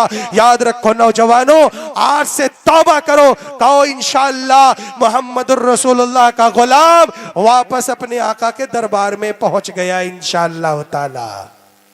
आप एक बात बताइए, सीने पर हाथ रख करके बताइए, अगर किसी लड़के को किसी से प्यार हो जाए तो देखना चाहेगा कि नहीं देखना चाहेगा? बात बहुत खुली कर रहा हूं मैं। लैला और मजनू की दास्तान आपने सुनी होगी। मजनू लैला के लिए कितना तड़पता था, आप सही मानों में बताइए। अगर हमें नबी से प्यार है तो कितनी मर्तबा हमने दुआ की, ऐ अल्लाह ख्वाब में अपने हबीब इमामुल अंबिया का चेहरे पुरनूर दिखा दीजिए। कभी दुआ की हमने?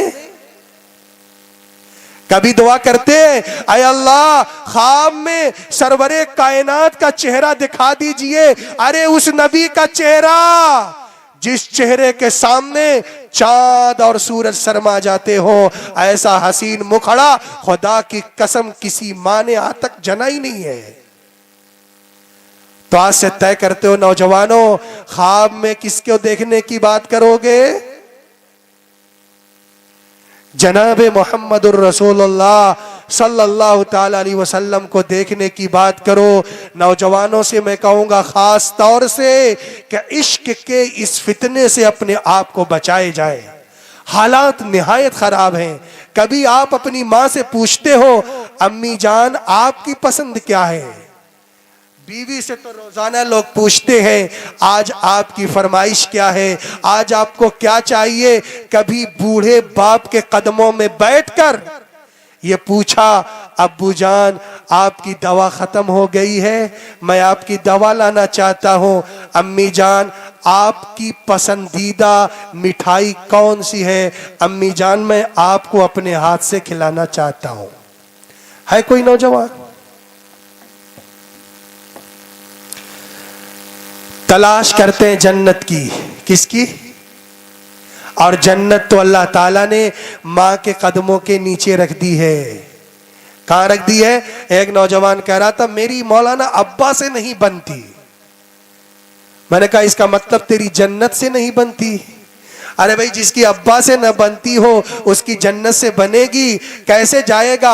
आज अब्बा अम्मा का नाम 2003 की लिस्ट में ना हो तो यहाँ की शहरियत मिलना मुश्किल है। अरे माँ बाप के बगैर खुदा की कसम जन्नत नहीं मिल सकती। आप उलमा से पूछिए, आप मुफ्ती अपनी जगह हो, आप वकील अपनी जगह हो, आप इमाम अपनी जगह हो, अगर खाने काबा में मर गए और माँ बाप नाराज है, खुदा की कसम जहन्नम का फैसला होगा।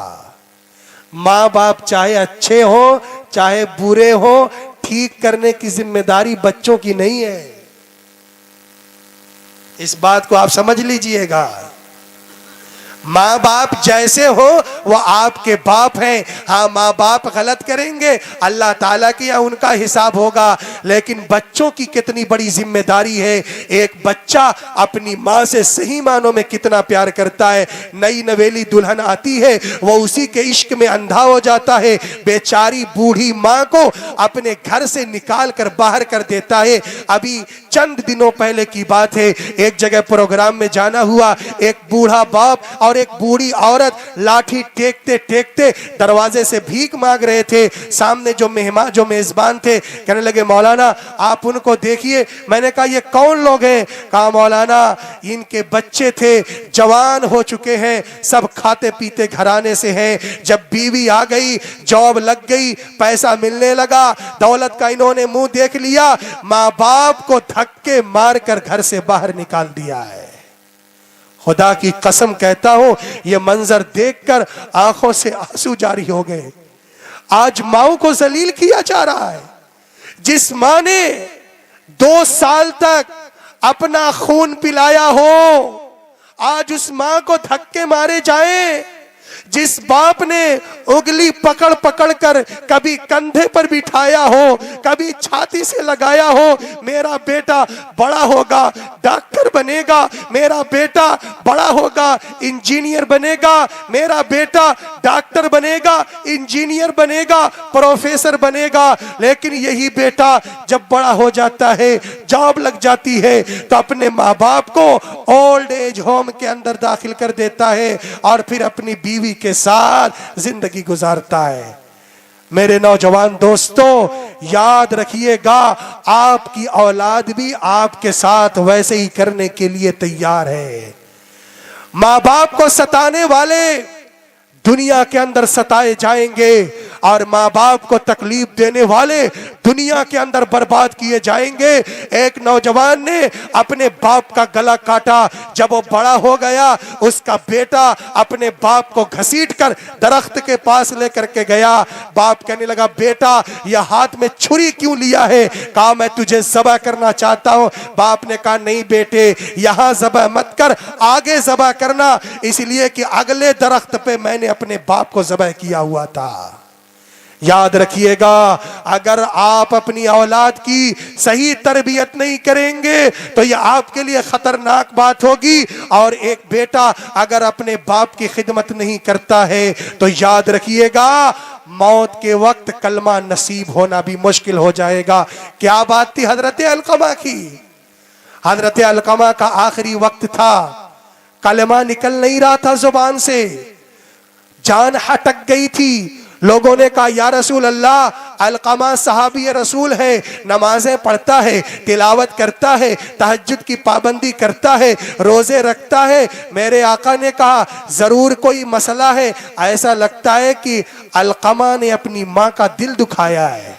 अलकमा ने अपनी माँ का दिल दुखाया है।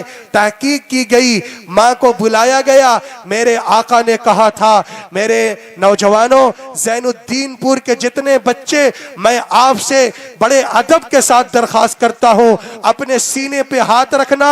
अगर आपकी माँ रूठी है, आज ही जाकर माँ के कदमों से लिपट जाना। खुदा की कसम, ये माँ है कि रात की तारीकी में कितनी मर्तबा आप जब पेशाब कर दिया करते थे, माँ गीले बिस्तर पर सो करके पूरी रात गुजार दिया करती थी और आपको सूखे बिस्तर पे सुलाया करती थी।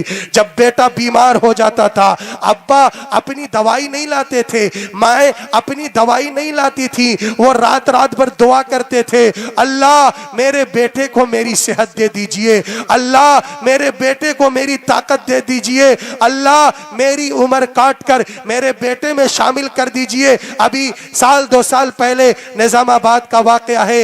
एक नौजवान था, उसका गुर्दा खराब हो गया। भाई थे 4-5, सारे भाइयों से कहा गया अपना अपना गुर्दा निकाल करके दे दो। सारे भाइयों ने हाथ खड़ा कर दिया, नाना हम अपनी जवानी बर्बाद नहीं कर सकते, हम अपनी सेहत खराब नहीं कर सकते, हमें अपनी जान अजीज है। 70 साल की या 60 साल की बूढ़ी औरत डॉक्टर से कहती है, ओ डॉक्टर कहाँ है तेरा खंजर और कहां है तेरा नश्तर। बूढ़ी मां को उठा, मेरे सीने पे खंजर मार, मेरी जान ले ले और मेरे बच्चे की जान बचा दे। मेरे नौजवानों, ये मां का कलेजा होता है। वो आशिक क्या कर रहा था, अपनी मां का कलेजा निकालता है। महबूबा के कहने पर मां का कलेजा निकाला। मां बेचारी सो रही थी, खंजर मारा और उसका कलेजा निकालकर रास्ते से लेकर के जा रहा था। रास्ते में ठोकर लगी, मां का कलेजा बाहर निकला। और ज़ैनुद्दीनपुर के नौजवानों, उस कलेजे से आवाज आई थी, मेरे बेटे तुझे कहीं तकलीफ तो नहीं पहुंची। ये कलेजा माओ का होता है, ये कलेजा माओ का होता है। बेटा कहता है, अब्बा अगर आप जमीन बेचते हैं तो मैं आपको 20 सड़क पर खड़ा करके गोलियों का निशाना बना दूंगा। कितने नौजवान हैं जो बाप को थप्पड़ मारते हैं। मैं एक ऐसे नौजवान को जानता हूं जो 14,000 करोड़ का तकरीबन मालिक है, अपने बाप को थप्पड़ मारा था। आज उसकी दुनिया जहन्नम बन चुकी है। वो खाता भी है लेकिन उसके बदन पर गोश्त का एक हिस्सा भी चढ़ने के लिए तैयार नहीं है। माओ को क्या जानो। हजरत अलकमा को बुलाया गया, मां को बुलाया गया। मां से कहा, मेरे आका ने तू नाराज लगती है। मां ने एक जुमला कहा था, एक जुमला कहा था, ये मेरी अपनी औलाद है, ये नमाजें पढ़ता है, मुझे नमाज पे कोई शिकवा नहीं है, अच्छी नमाज पढ़ता है, रात में 3 बजे उठकर तहज्जुद की पाबंदी भी करता है। मुझे नमाज पे कोई कमेंट नहीं करना है, मुझे तिलावत पर कोई आपत्ति दर्ज नहीं कराना है, मुझे इसके मामलात पे उंगली उठाना नहीं है। माँ रो कर कहती है, अपने आंचल से आंसुओं को पूछ कर कहती है, या रसूल अल्लाह, जब से इसकी बीवी आई है ये सिर्फ बीवी का गुलाम बन चुका है, मेरी बात नहीं मानता, मैं इस पे नाराज हूं। मेरे आका ने फरमाया, यही वजह है कि हलकमा के गले के अंदर जान अटक गई है। मेरे नबी ने फरमाया, माफ करती हो कि नहीं माफ करती हो। कहा, या रसूल अल्लाह, मैं माफ करने के लिए तैयार नहीं हूं। मेरे नबी ने फरमाया, जाओ जंगल से लकड़ियां लेकर के आओ, जंगल से लकड़ियां लेकर के आओ। अगर आज का जमाना होता, मेरे आका कहते, जाओ करीबी पेट्रोल पंप पर, वहां से पेट्रोल लेकर के आओ, अलकमा को जलाया जाएगा। जब एक माँ ने सुना तो माँ का कलेजा दहल गया। माँ रो करके कहती है, या रसूल अल्लाह, मैं अपने बेटे को माफ करती हूँ, मैं इसे जलता हुआ देख नहीं सकती। जैसे ही माँ ने कहा, अलकमा की जुबान से कलमा जारी हुआ, ला इलाहा इल्लल्लाह मुहम्मदुर रसूलुल्लाह। और फिर उसके बाद अलकमा का जनाजा जनाब मुहम्मदुर रसूलुल्लाह सल्लल्लाहु ताला अलैहि वसल्लम ने पढ़ाया। आज होता क्या है, दोस्त ने बुलाया कि खाना खाने के लिए चलना है, दावत पे चलना है, अभी टी शर्ट बदल करके आता हूं, रुक 2 मिनट के अंदर ड्रेस चेंज किया, अभी आता हूं। और मां बेचारी चिल्लाती रह जाती है, दरवाजे पे आके कहती, मेरे बेटे मत जा। मां को डांट देता है, ए बुढ़िया, क्या तू हर वक्त चिल्लाती रहती है। याद रखो नौजवानों, कुरान की आयत है, वला तकुल लहुमा उफ़्फ़िन, अपनी मां को उफ तक न कहो, मां को उफ तक न कहो। आप तर्जमा करेंगे क्या? अपनी उर्दू जुबान में ऊ तक कहने की इजाजत नहीं है। अगर मां का दिल दुखाया, मां की बातों को इधर से उधर किया और जिल्लत के साथ किया, रब्बे काबा की कसम, नौजवान के सीने के अंदर ईमान बाकी नहीं है। आप क्या समझते हैं, कितने नौजवान हैं जो कमाने के लिए जाते हैं सऊदीया, 2 साल 4 साल कमाते हैं और कमा करके जब वापस आने वाले होते हैं तो अम्मा के पास फोन करते हैं, अम्मा बस 10 दिन में मैं आने वाला हूं, मेरा टिकट ओके हो गया है, मैं आ रहा हूं, कोई तमन्ना हो तो बताना। बीवी को पता चलता है तो बीवी कहती है, मेरे लिए गले का हार लेकर के आना। बहन को पता चल जाता है, भाई मेरे लिए कपड़ा लेकर के आना। बच्चों को पता चल जाता है, अब्बू मेरे लिए मोबाइल लेकर के आना।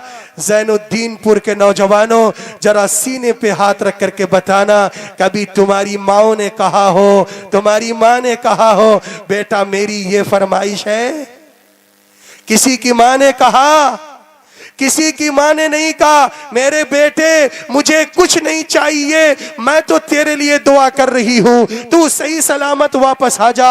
और जब वक्त आ जाता है सारे लोग एयरपोर्ट चले जाते हैं, मां बेचारी एयरपोर्ट नहीं आती, वो वजू बनाकर मुसल्ले पे खड़ी हो जाती है और पूरी पूरी रात अपने बेटे के लिए दुआ करती है, अल्लाह मेरे बेटे को सलामती के साथ घर वापस लेकर के आइए। जब बेटा घर पे आ जाता है तो बीवी कहती है मेरा हार कहां गया, भाई लोग कहते हैं मेरा सामान कहां गया, बेटा कहता है अब्बू मेरा मोबाइल कहां गया, और बेचारी बूढ़ी मां अपने बेटे को गले लगा कर कहती है मेरे बेटे तू इतना दुबला क्यों हो गया, मेरे बेटे तू इतना पतला क्यों हो गया, क्या मेहनत ज्यादा पड़ती है।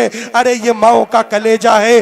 तय करो नौजवानों कि खुदा की कसम पूरी जिंदगी अपनी मां के कदमों में गुजारना पसंद करेंगे, इंशाअल्लाह करेंगे। सारे लोग हाथ उठा करके बताओ कि जब तक मां के पांव नहीं दबाएंगे तब तक नहीं सोएंगे, इंशाअल्लाह ताला।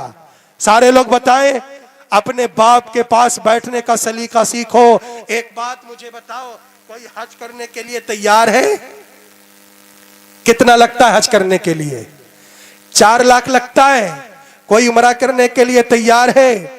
आप बताइए, 4 लाख लगा करके आप हज करने के लिए जाते हो, लेकिन गारंटी नहीं कि आपका हज कबूल होगा। अगर नबी की बात पर यकीन होता, अपने घर में जाते और माँ की झुर्रियों को देखते, माँ की फटी एड़ियों के नीचे देखते, माँ की फटी एड़ियों के नीचे अल्लाह ने जन्नत लगा रखी है। ओ मदरसों के चक्कर लगाने वालों, ओ तबलीगी जमात में जाने वालों, ओ सऊदिया का चक्कर काटने वालों, ओ दुनिया के तमाम नेक काम करने वालों, जन्नत देखो अल्लाह ताला ने तुम्हारी फटी एड़ियों के अंदर रख दी है, माँ के कदमों के नीचे। वो तो बेचारी रो रही है, वो तो बेचारी तड़प रही है। हजरत अब्दुल्ला इब्ने मसूद से फतवा मालूम किया गया था, ओ अब्दुल्ला ये बताओ कि मैंने बगदाद से लेके हरम तक अपनी माँ को सर पे बिठाया, हक अदा हुआ या नहीं हुआ? अब्दुल्ला इब्ने मसूद ने कहा था, ओ जालिम इंसान, जब तू अपनी माँ के पेट के अंदर था, तेरी माँ को हिचकी आ गई थी, उस एक हिचकी का भी अभी हक अदा नहीं हुआ है। माँ को आप बताइए, हदीस के हम मानने वाले हैं, कितने सच्चे और पक्के ईमान हैं।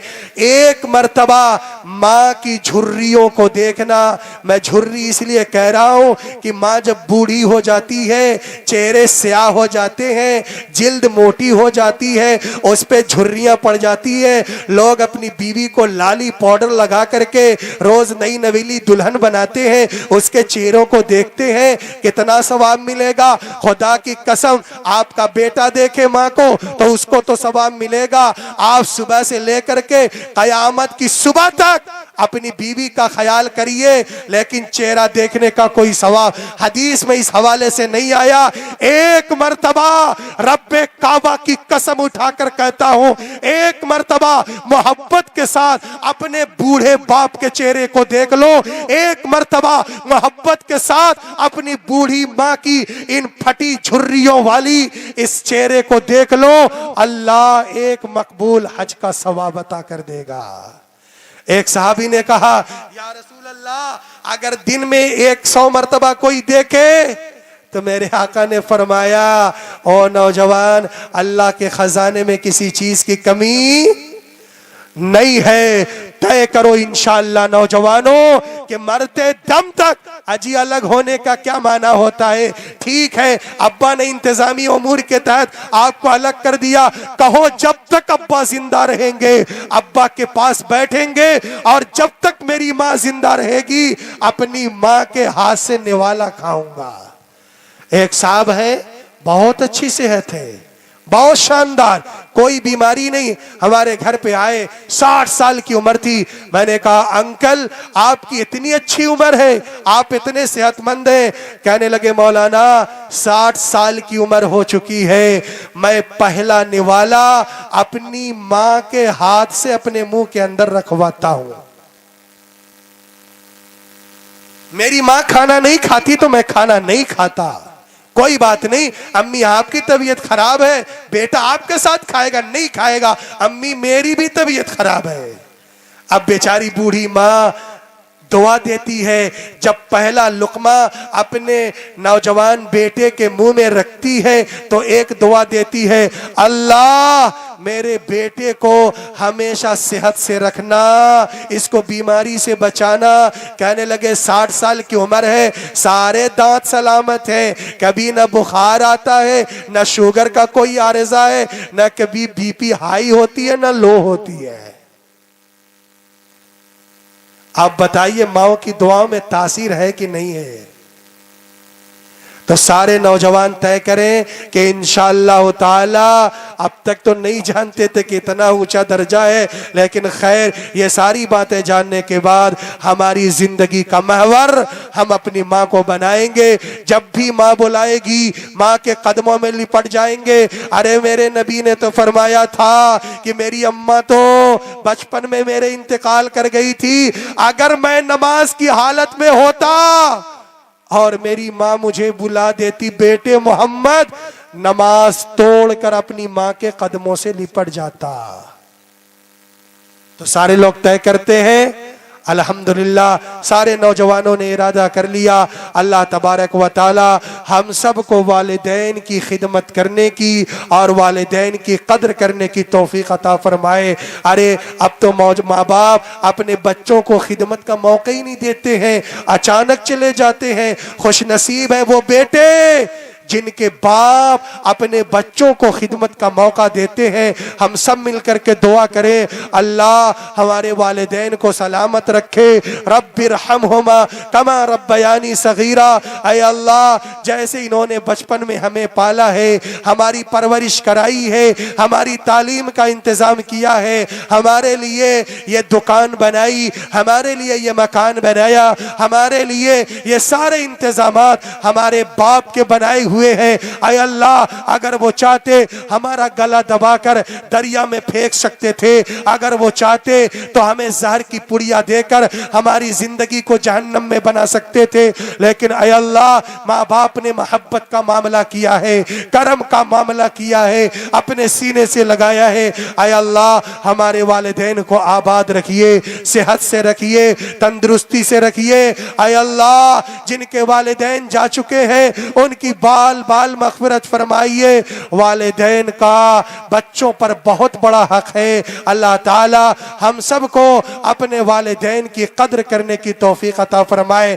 मैं अर्ज ये कर रहा था कि हजरत ईसा अलैहिस्सलातु वस्सलाम ने वो राज मालूम करना चाहा था।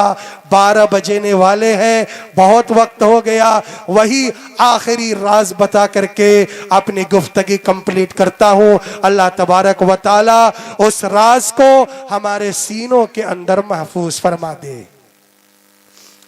ईसा अलैहिस्सलातु वस्सलाम ने पूछा, ऐ अल्लाह बताइए क्या राज है? तो ईसा अलैहिस्सलातु वस्सलाम को अल्लाह ताला ने बताया कि ये बाप है और जब ये इंतकाल कर गया था तो इसकी बीवी हमल से थी, और जब बच्चा पैदा हुआ, चलने फिरने के काबिल हुआ, तो बीवी ने कहा कि मेरे शौहर की ये तमन्ना थी कि बच्चे को अल्लाह का और रसूल का और कुरान का इल्म देना है। उस जमाने के एतबार से खैर इंजील थी तो इंजील का इल्म देना था। वो बेचारी बीवी अपने बच्चे को लेकर के मकतब में पहुंचती है जहां से ईमान के चश्मे फूटते हैं। देखिए मस्जिदें तो बड़ी आलीशान बनती हैं, मस्जिदें जहां भी बनती हैं आलीशान कितनी देर के लिए रहना होता है?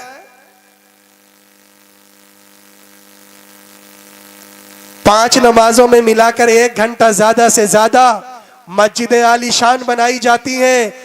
मस्जिदों में इमाम कहां से मिलते हैं?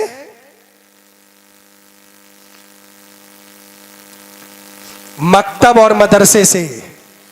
आप बताइए मस्जिदें तो आलीशान बनवा देते हैं, तरावी पढ़ाने वाला आपको कहां से मिलेगा? यही मदारिस और मकातिब तो देंगे। आप मुझे एक बात बताइए कि आपने इतना बड़ा जलसा कराया माशाअल्लाह, अगर तकरीर करने के लिए किसी मौलाना को बुलाया जाएगा तो वो मौलाना कहां से तैयार होकर के आ रहे हैं? किसी मस्जिद में ऐसी तालीम होती है। तो जिन मस्जिदों को अफराद देने वाले ये मदारिस व मकातिब हैं, इनको जिंदा करोगे तो ईमान जिंदा रहेगा। और अगर मदरसे ना हो, ये मकातिब बंद हो जाए तो नस्लों का ईमान खतरे में है।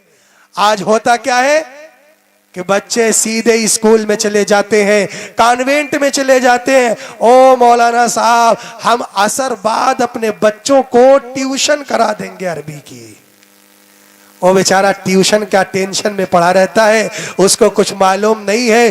5 तक मकतब की तालीम याद रखिएगा इतनी जरूरी है कि अभी 2-3 हफ्ता पहले की बात है, मैंने निजामाबाद के एक 12 साल के बच्चे से पूछा, ये बताओ तुम किसकी उम्मत में हो, किसकी उम्मत में हो? 12 साल का वो लड़का मकतब में नहीं गया, मदरसे में नहीं गया, कॉलेज के अंदर गया, और कहने को तो उसके माँ बाप ने असर के बाद ट्यूशन लगा रखा है, वो अली बातासा में रह जाता है। मैंने कहा ये बताओ किसकी उम्मत में हो? इंडिया में रहते हो ना, ये तो बताना पड़ेगा। कहता है मैं इंडिया में हूं और महात्मा गांधी की उम्मत में हूं।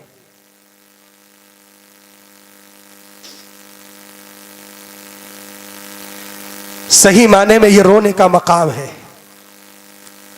रोने का मकाम है। यही लड़के स्कूलों में ये नहीं बताया जाता कि तुम्हारी मां के कदमों के नीचे जन्नत है। स्कूलों में आपको ये नहीं बताया जाएगा कि मस्जिदों का एहतराम ये होता है।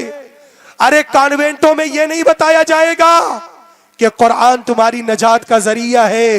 वो तो दूसरी तालीम की तरफ लेकर के जाते हैं। लेकिन नौजवानों, ज़ैनुद्दीनपुर के बागैरत मुसलमानों, तय करो, अज़्म करो कि इंशाअल्लाह 5 तक हम अपने मकतब को मजबूत जैसे पहले था ऐसे ही जिंदा वो ताबिंदा करेंगे। अंग्रेज जब हिंदुस्तान के अंदर आए थे, दिल्ली के अंदर 1 लाख कुरान पाक के नुस्खे जलाए थे कि कुरान जला दो मुसलमान खत्म हो जाएगा। स्कूल खोल दिए जाएंगे, कॉन्वेंट खोल दिए जाएंगे। ईसाई पोप और पादरी आए, कहने लगे ओ बच्चों घबराने की जरूरत नहीं, तुम्हारे लिए खाने का इंतजाम हम करेंगे, तुम्हारे लिए पीने का इंतजाम हम करेंगे। अब वो बच्चे जो मदारिस में पढ़ रहे थे, मकातिब में पढ़ रहे थे, वो अंग्रेजों की तरफ जा रहे थे, अंग्रेजों की तालीम से मुतासिर हो रहे थे। और इनके बाप दादा ने तख्ते दार पर अपनी गर्दनों को लटवाया था और उनको जेल की सलाखों में रखा गया था। और जिनके बाप के सीने अंग्रेजों की गोलियों के निशाना बने थे, अरे अल्लाह जज़ाए खैर अता फरमाए कासिमुल उलूम वल खैरात मोहम्मद कासिम नानोतवी को और उनकी पूरी टीम को उन अल्लाह वालों ने दारुल उलूम देवबंद की सरजमीन पर एक अनार के दरख्त के नीचे एक मकतब की बुनियाद रखते हुए कहा था कि आज से यह मकतब कायम होगा, यहाँ पर कुरान की तालीम होगी, यहाँ पर हदीस की तालीम होगी, यहाँ पर मुल्क की हिफाजत करने वाले मुजाहिदीन तैयार किए जाएंगे। और फिर उसके बाद हजरत शेखुल हिंद दारुल देवबंद से तैयार हुए हजरत मदनी जब कराची की जेल में पहुंचे थे, सफर पे कफन बांध करके गए। अंग्रेज ने कहा था हजरत मदनी आपको पता है इस फतवे की क्या आपको सजा मिलेगी?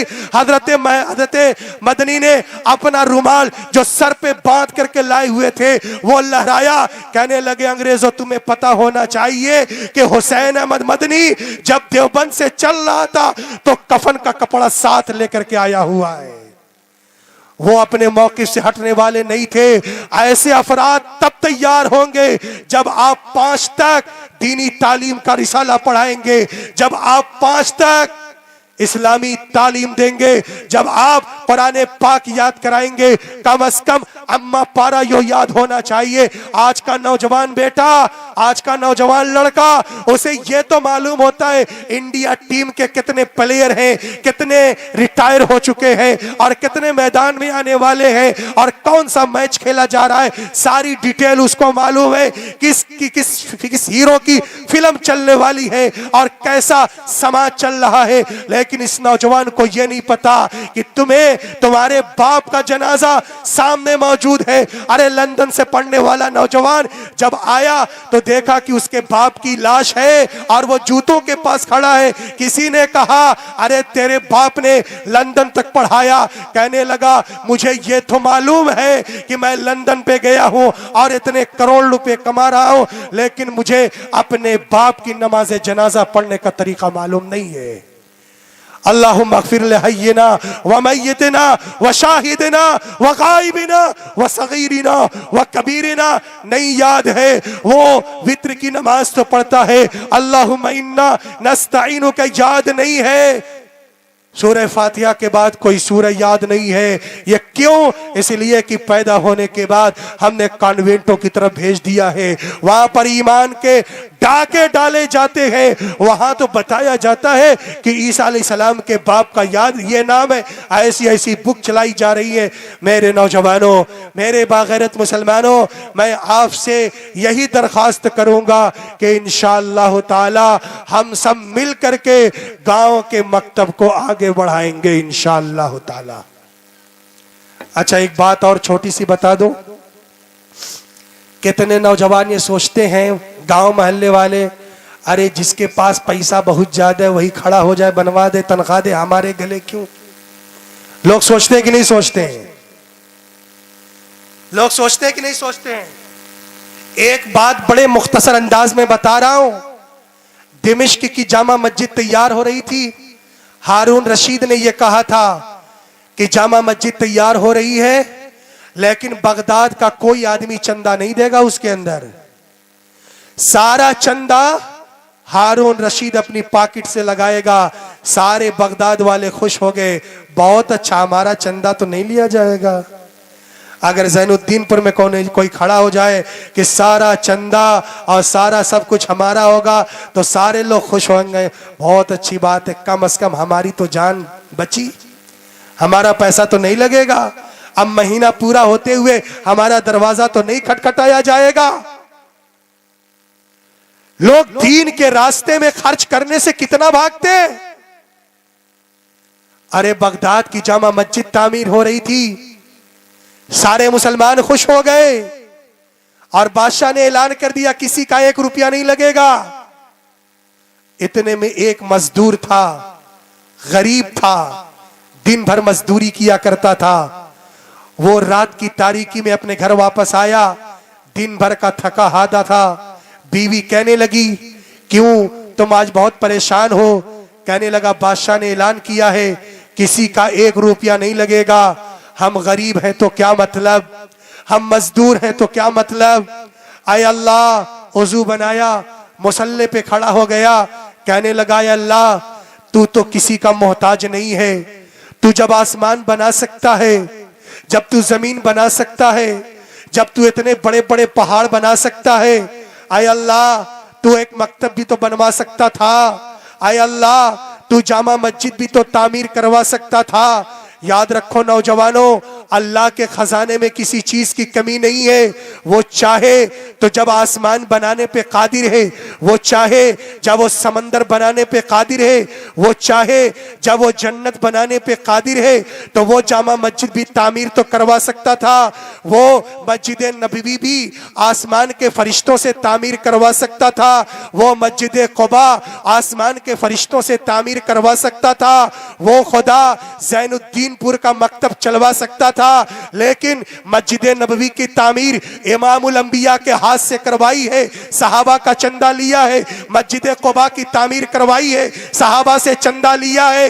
अब बारी थी मस्जिद अक्सा की, तो मस्जिद अक्सा का भी वही है, हजरत सुलेमान अलैहिस्सलाम उसकी तामीर करवा रहे हैं। आज जब बारी आई बगदाद के जामा मस्जिद की, तो बादशाह ने ऐलान कर दिया किसी का पैसा नहीं लगेगा।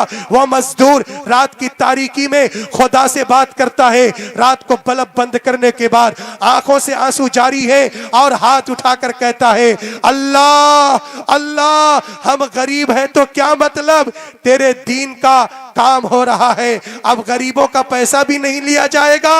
अल्लाह, ये ऐलान बादशाह ने कैसे करवा दिया। मैं अगर 2 रुपया कमाता हूं तो 1 रुपया मस्जिद को दूंगा, मैं भूखा रह सकता हूं, लेकिन ऐ खुदा, तेरे घर की तामीर हो रही है, मैं पैसा जरूर दूंगा और जरूर दूंगा।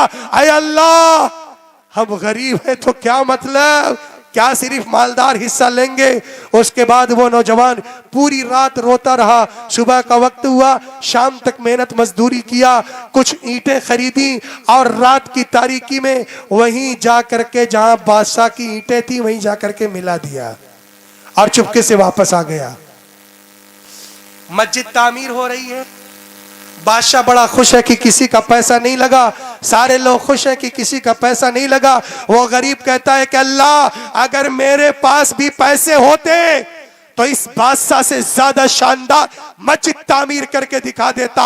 अज़्म है जी, हौसला है, लेकिन ऐ अल्लाह, गरीब है तो 2-4 ईंटें ही ठीक है, आज रात भूखे रह लेंगे, लेकिन अल्लाह का घर तामीर हो रहा है, उसमें पैसा हम जरूर देंगे। बादशाह रात में सोया तो ख्वाब में क्या देखता है, आली शान जन्नत में महल बना हुआ है और गेट पर लिखा हुआ हारून रशीद। बादशाह बड़ा खुश हुआ, जल्दी से अंदर जाने लगा, लेकिन देखता उससे बगल में उससे भी शानदार महल तामीर है, उसके गेट पे एक मजदूर का नाम। बादशाह कहने लगा, ये मेरी रियाया में से, मैं इसमें जाना चाहता हूं। वहां पर फरिश्ता खड़ा था। बादशाह, सलामत, कहां जा रहे हो? कहा, वो तो मेरा ही आदमी है, मैं जाना चाहता हूं। वो रोकेगा नहीं। फरिश्ता कहता है, लेकिन मैं तो रोकूंगा, दुनिया का कानून और है, आखिरत का कानून और है, आप यहां नहीं जा सकते मजदूर की इजाजत के बगैर। बादशाह की आंख खुल गई, वो बड़ा परेशान हुआ, तलाश करते करते मजदूर के दरवाजे पे पहुंचा और उसके बाद मजदूर को बुलाया। मजदूर डर गया, लगता है कोई गलती हुई, बादशाह मेरी गर्दन मार देगा, मुझे कत्ल कर देगा। बादशाह ने कहा, घबराने की बात नहीं है, ये बता दे तूने अच्छा काम क्या किया है और मुझसे शानदार काम किया है। नौजवान की आंखों में आंसू आ गए, मजदूर की आंखों में आंसू आ गए। कहने लगा वो नौजवान, ए बादशाह सलामत, आप मालदार हो तो क्या मतलब, सिर्फ आप अपने पैसों से अल्लाह का घर तामीर करोगे, हम गरीबों की कोई वैल्यू नहीं है, हमारी कोई इज्जत नहीं है, क्या हमारा पैसा नहीं लगेगा? मैंने अल्लाह से वादा किया था, गर्दन कटेगी ये मंजूर है, लेकिन तेरे घर की तामीर में मैं हिस्सा लगाऊंगा। मैंने रात की तारीकी में कुछ ईंटें लगा दी थी, अल्लाह को ये अदा पसंद आ गई। हारून रशीद खुश हुआ, गले लगाया और उसके बाद आम इजाजत दी कि पूरे गांव वाले मिल करके अब मस्जिद की तामीर में पैसा दे सकते हैं। तो अगर हमारा और आपका पैसा मस्जिद की तामीर में लग जाए, मकतब की तामीर में लग जाए या मुदर्रिसीन की तनख्वाहों में लग जाए, खुदा के कसम आप खुशनसीब इंसान हो कि एक आलिम दीन की तनख्वाह का आप इंतजाम कर रहे हो, एक मकतब में पढ़ाने वाले इंसान की तनख्वाह का आप इंतजाम कर रहे हो। ये पैसा अल्लाह तबारक व तआला कल क़यामत के दिन आपको बेशुमार पैसों की शक्ल में और रुपयों की शक्ल में अदा करेगा। अल्लाह ताला से दुआ फरमाए कि अल्लाह तबारक व तआला जो भी हम पैसा कमाएंगे, और कमाना चाहिए, देखिए पैसा बहुत कमाना चाहिए। कितना कमाना चाहिए? एक हल्का सा नमूना देख लीजिए। हजरत अब्दुर्रहमान इब्न औफ का जब इंतकाल हुआ था तो बीवियों को जानते कितना मिला था आज के दौर के एतबार से? एक बीवी को मिला था, 4 बीवियों को मिला था 3 कुंतल 40 किलोग्राम सोना। 10 ग्राम सोने की कितनी कीमत है? मिस्टर भाई, लाख के करीब पहुंच गई कि नहीं पहुंच गई? लाख क्रॉस कर गई। 10 ग्राम सोने की कीमत कितनी है? Lakh plus. Abdurrahman ibn Awf रजी अल्लाह ताला अन्हु, जिनके बारे में मेरे नबी ने फरमाया था कि अब्दुर्रहमान, मैं तुझको जन्नत में देख रहा हूं। अरे मालदार होने से कोई दुनियादार नहीं होता। आप खूब कमाइए, मालदार दुनियादार हो या कोई जरूरी नहीं है। अरे दुनियादार तो वो है कि जो नमाज के औकात में दुकान खोलता है, नमाज के औकात में ठेला चलाता है, वो भी दुनियादार है। जो नमाज नहीं पढ़ता वो दुनियादार है। याद रखिएगा, कितने मालदार हैं और दीनदार हैं। अल्लाह ताला ने आपको पैसा दिया है, अच्छा लिबास पहनिए, अपने बच्चों को अच्छा खिलाइए, अल्लाह ने पैसा दिया है। अच्छे मकान बनाइए, अल्लाह ने पैसा दिया है। तो आप अच्छी गाड़ी खरीदिए, ये मेरे नबी ने फरमाया। याद रखा जाए नौजवानों, हजरत अब्दुर्रहमान इब्ने औफ रज़ी अल्लाह ताला अन्हु ने अपनी बीवियों के लिए इतना सोना छोड़ा था, और एक बीवी को 6 अरब 29 करोड़ 34 लाख रुपया एक बीवी को मिला था, और उनकी 4 बीवियां थी। कितना? 6 अरब। कितनी फॉर्च्यूनर आ जाएगी? जोड़िएगा इसको। पैसा कमाना मना नहीं है, आप खूब कमाइए, लेकिन हलाल तरीके से कमाइएगा। 6 अरब 29 करोड़ 34 लाख रुपया हजरत अब्दुर्रहमान इब्ने औफ की एक बीवी को मिला था। दूसरी को भी इतना ही मिला था, तीसरी को भी इतना ही मिला था, चौथी को भी इतना ही मिला था। और नबी की बीवियों को एक बाग दिया था जो 4 लाख दिरहम में कई खरब रुपये में बिका था। और फिर उसके बाद कभी 500 घोड़े, कभी 1000 घोड़े, कभी 40,000 दिनार हर वक्त राह खुदा में कुर्बान कर दिया करते थे। तो राह खुदा में कुर्बान करने वाले कभी फकीर नहीं होते। याद रखिएगा, हजरत बिलाल के उस आखिरी वाक़े से वाक़तन अपनी गुफ्तगू का इख्तिताम करता हूं। मेरे आका ने कहा, खर्च करो। हजरत बिलाल अपनी पॉकेट देखने लगे। देख लो आपने इतनी पॉकेट। रसूलुल्लाह सल्लल्लाहु अलैहि वसल्लम ने कहा, अनफिक या बिलाल, खर्च करो। हजरत बिलाल अपनी पॉकेट देखने लगे। आज भी यही होता है, महीना पूरा होने वाला है, मकतब में इमाम साहब की तनख्वाह देनी है, तो सारे लोग कहते अभी नहीं है, अभी नहीं है। मेरे नौजवान दोस्तों, यहाँ के मर्दों और यहाँ की प्यारी मेरी माओ बहनों, मैं सबसे यही दरख्वास्त करूंगा, हाथ जोड़ करके कहूंगा, खुदा के वास्ते, अल्लाह ने आपको पैसा दिया है और 400 घर की आबादी पर मुश्तमिल अगर आपका ये ज़ैनुद्दीनपुर है, तो एक आलीशान मदरसे का नज्म आपके गांव के अंदर होना चाहिए इंशाअल्लाह ताला। याद रखिएगा, हजरत बिलाल जब पॉकेट देखने लगे तो मेरे आका ने फरमाया, ए बिलाल, वला तख्श मिन ज़िल अर्शी इक़लाला, ए बिलाल, अपनी पॉकेट पे निगाह मत रख, अर्श के खजाने पर निगाह रख। अर्श के खजाने कभी कम नहीं हुआ करते। कंजूस को बर्बाद होते हुए देखा है, बखील को बर्बाद होते हुए देखा है। जो ज़कात नहीं देता उसकी कंपनी बर्बाद हो गई, उसकी बीवी का जेवर चोरी हो गया, उसका सारा ट्रक हलाक हो गया। लेकिन ज़कात देने वाले आज भी आबाद हैं और कभी कयामत तक आबाद रहेंगे। अल्लाह तबारक व तआला हम तमाम लोगों को, याद रखो नौजवानों, बाल कटते हैं तो बढ़ते हैं, घास कटती है तो बढ़ती है, नाखून तराशे जाते हैं तो बढ़ते हैं। मालों को खर्च करोगे दीन के रास्ते में, अल्लाह तुम्हारे लिए मजीद बरकत अता फरमाएगा।